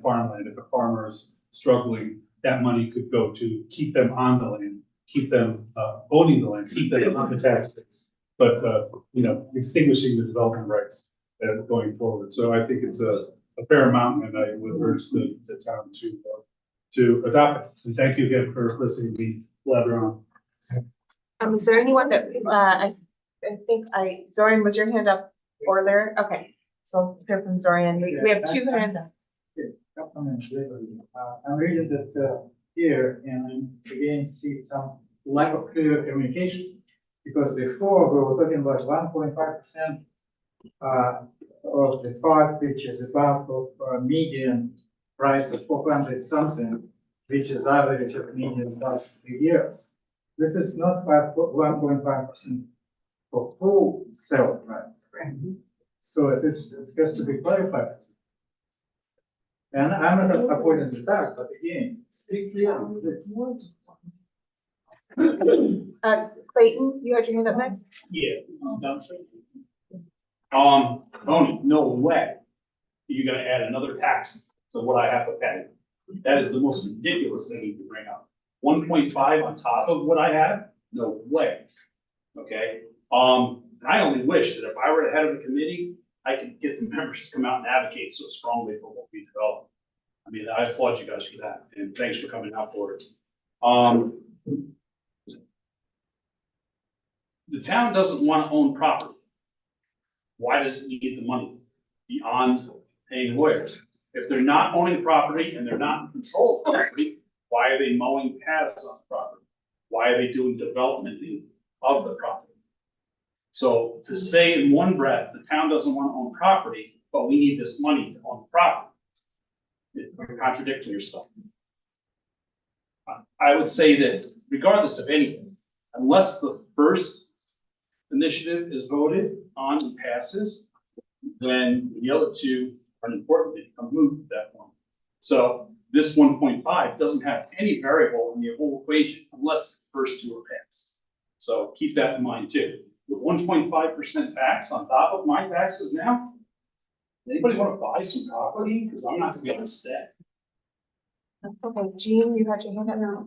I forgot to say this before, Yeah. addressing the 1.5 versus the 1.75 or whatever. First of all, the tax is on the purchaser. Nobody in this room is ever gonna pay this tax. It's the person who's buying the property. And in Marbletown, they set the tax, it's above the median from the county, I think, it's about 365,000, something like that. This town decided to go with the median sale price in the town, which was, it's over 400,000. So Marbletown, they used a lower median, so they went with 1.25, I think. And in our town, it was 1%. Oh, so in our town, since we're setting a higher bar to get this equivalent amount of cash back in, you have to have a higher percentage. And I was going to say, go for it and go for 1 3/4. Since, you know, I don't have to pay this money, it's whoever's going to buy my house will have to pay. And we need to make up for lost time and get the money in the office. Okay, I think Barbara. I just have to reiterate that. It's very important. None of us are going to be paying that 1.5 or the 1. And anybody who buys a house for $375,000 or $420,000 is not going to pay it either. It's over that median price. So we pick the round number, $600,000. The buyer, that person who wants to move you and is willing to, and on my road, a house sold for $1.5 million on my little country road. I wish that this had been working then.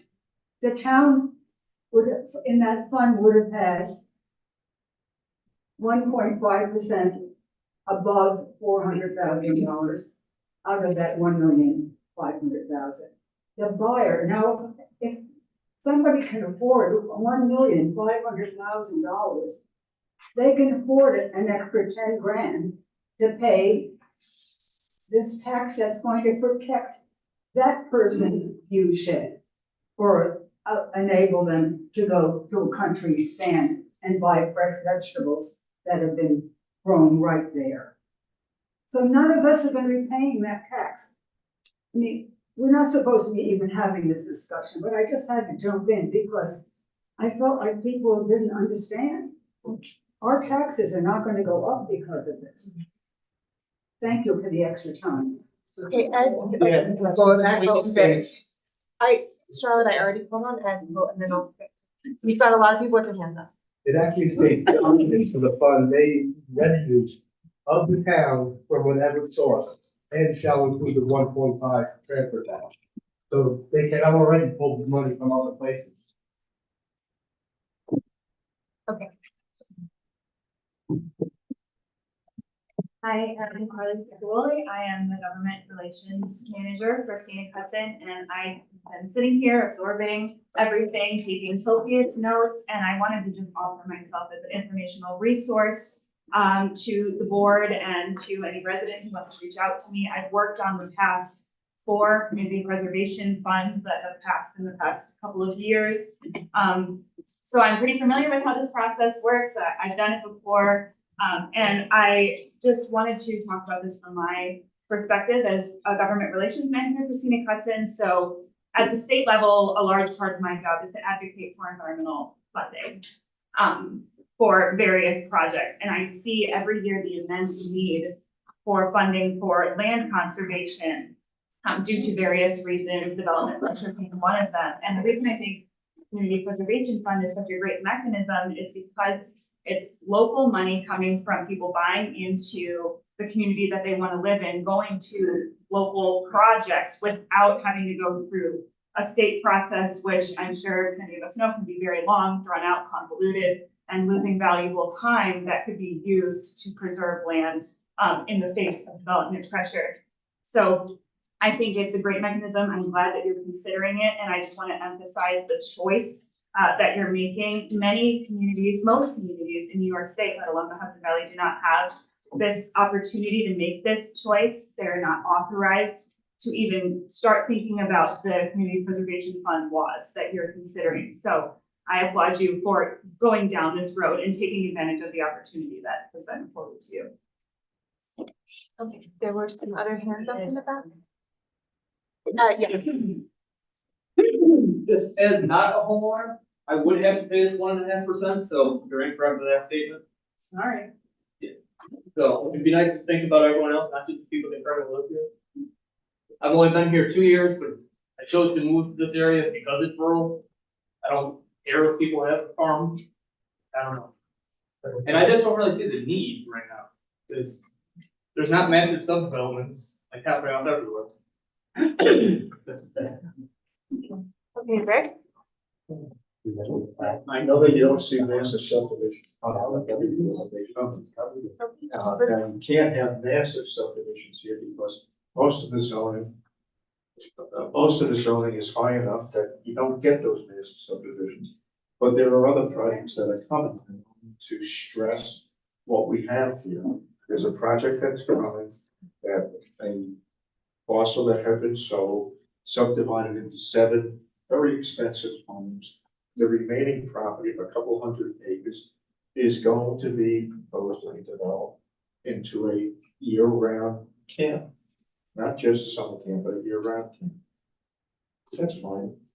But that's gonna stress that's gonna stress that property. It's gonna stress the services, fire services, whatever. You wonder why Long Island is so expensive. Well, schools for one, but the services that people demand. So to the extent that we can keep some of the land open, if the farmer wishes to be so, then this will help to do that. There are other ways to help the farms. And I don't know why we don't allow them, if the farmer wants to put up a solar array and get a 20-year, 10-year, 20-year lease arrangement with a solar company. Right now, it's prohibited because it's farmable. There's a way to do it where perhaps we can make an exception for the farmer who has a source of income, has a couple of bad years, and the land gets leased to a solar purveyor, but not all of the land, so it gets subdivided maybe once. I mean, there's a lot of stuff that we put our heads together, we can figure it out. But I'm telling you, for the planning board, take a look at the agendas. There's stuff coming on there that's gonna knock the socks off. I don't live in the town of Monroe Orange County anymore because of what it became. That's why I moved to Warwick, but I couldn't afford it because the house was too big. That's why I came here, where it was affordable. I don't want it to get unaffordable or so crowded on Route 2 all the time that the traffic goes to a crawl. There's a project right now that's gonna make the corner of 209 and Medical Homes impossible to navigate. Unless we can do something to make sure that the purveyor of the property, the person who wants to develop it, is the one that takes care of widening 209 or Medicons or does something in order to provide a better flow of traffic. So there's stuff coming.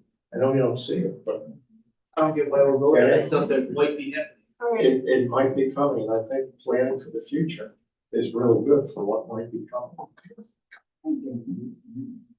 Okay. Jerry, have you spoken on this one yet? No. No, okay. He gave up my time. Okay. Okay, go ahead. But I just respond to the young lady's comments about this tax only affecting the people who are buying the property. And in fact, I inquired because, as you know, Aaron, we are right on the border of Rochester on the Rochester side, right across the street, is Marbletown. And because the neighbor is selling the property, in fact, it's in the process right now of going through, that property was in fact covered under Marbletown's tax. And that gentleman, which we know the family, and I speak to the son pretty regular, I said, how's everything going? Oh, we got our house sold, or the paperwork's being done. And I said, how's that working out with this tax? Because Marbletown has this in effect. He says, that's funny you should ask that.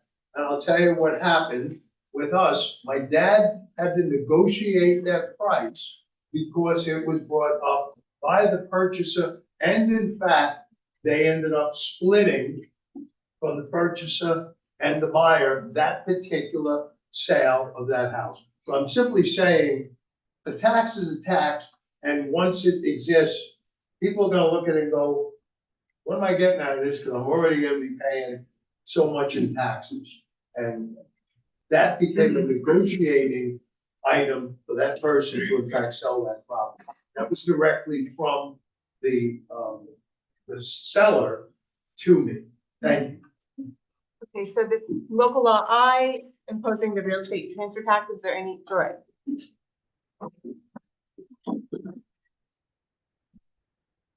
You gotta see the irony here. It's, just as I'm taking all this in, it's a good thing the Indians didn't think of this, because none of us would be here, probably.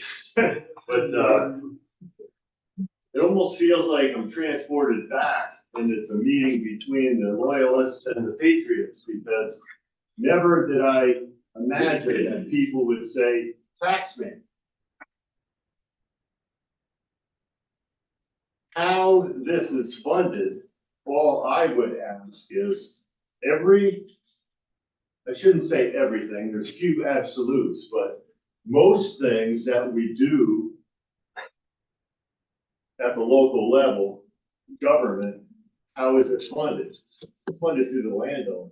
And why is that? Well, if you go back through history, it's because if you owned land historically, you were wealthy. So yeah, let's go to where the money is. You can't get blood out of a rock. So those days are over. Generally, at least if you're looking at town of Rochester, I don't think you're gonna go to large tract landowners and say, yeah, there's a lot of wealth there, because where is the wealth? The wealth is in the land. I can speak, my dad was born in 1920, so he was a Depression era guy. So a lot of my philosophies are, I was raised by a Depression era World War II guy. So that's why a lot of my philosophies are the way they are. But he didn't have a penny. He's a self-made man. Went off, fought in World War II, came home, started a business, raised a family, got involved in politics. He was a town supervisor, he was a county legislator, tried to make an impact, which he did. But we need to get off the backs of the landowners. He recognized he wouldn't have a pension, so what did he do? He loved land, he bought land. I and the rest of my family are recipients of that now with that forethought. Well, think of land, it's like potential energy in Connecticut. Land is potential energy is what it is. It's a bank account. So when you start playing with people's land, I don't care if it's zoning, I don't care if it's this with any type of preservation, think of it, you're playing with their bank account. That's what it's like doing. So when you start talking about taxing things, you're reaching directly into their pocket. Not to drift off topic, but just to put the seed there. As soon as you talk about zoning, you're reaching in people's pockets because you're impacting that potential energy or that potential value of what you have. So, hey, you want to proceed down the path with this? I'm not saying it's good, bad. I don't know enough about it. However, I do know enough about the funding portion of it. All I would ask is, come on, get a little bit more creative. It's too easy.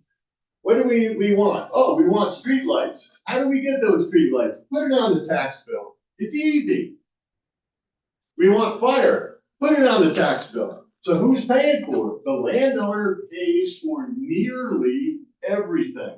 Oh, We're running out of volunteers for the Constant Accord First Aid Squad. So what do? Put it on the taxpayer. It goes on, I should say landowner, I'm sorry. We, the landowners, fund most things. Now, to say that no one in this room will pay this tax is absurd. Because if I wanna go buy a piece of property, I'm gonna pay the tax. Yes, I know the cap, I know the value. I'm also smart enough to know, not to trust the government when they say, no, anything over 400,000, it's not gonna be taxed. Oh, there was not supposed to be any tolls on the New York State Thruway. You see where that went. How about the 1/4% bed tax for Ulster County? Oh, that was supposed to be short term. That was not short term. So once your foot's in the door, cows out of the barn, there we go. All I would ask, let's get creative on funding. Let's get it off of the landowner, and you also might find that would be more receptive. I'll give you an idea. What is the biggest impact? Why are we even sitting here and talking about preservation? Why? Why? I'll tell you why. It's people, it's population. That's what the problem is. The problem is population. So if you want to tax something to fund your program, tax every new person that comes into town. Once you go over it. You may think I'm being facetious. I'm just throwing out ideas. Get creative is all I ask. Because it's too easy, and I don't mean this disparagingly, it's lazy to say, put it on the tax bill. That is not right. And we need to go down that path in everything that we fund, because the days of putting on the back of the landowner have got to end. We have to get more creative in how we create funds. Okay, it's 9 o'clock. I think we've heard a lot. Is there anyone who hasn't spoken on local law I imposing the real estate transfers tax who'd like to speak? Okay. I make a motion to leave the public hearing for local law I of 2024 open until Tuesday, September 16th, yes. July. For July. Oh, July. July 16th at 2:30 PM for written comment, for 3:30 by written comment only. Whatever I said on the last one, Kate, repeat it in the right number letter. I'll second that. Okay. Any more discussion? All in favor? Aye. Opposed, abstained, motion carries. Okay, so we are now going to adjourn the public hearings. And take a 5-minute break because of time. And then we will convene our workshop meeting at 9:10 PM. So we need to do a motion. You can get that. Renee, you think we'll adjourn? I know it's very cold, but Mary Lou, I'm gonna switch. Okay.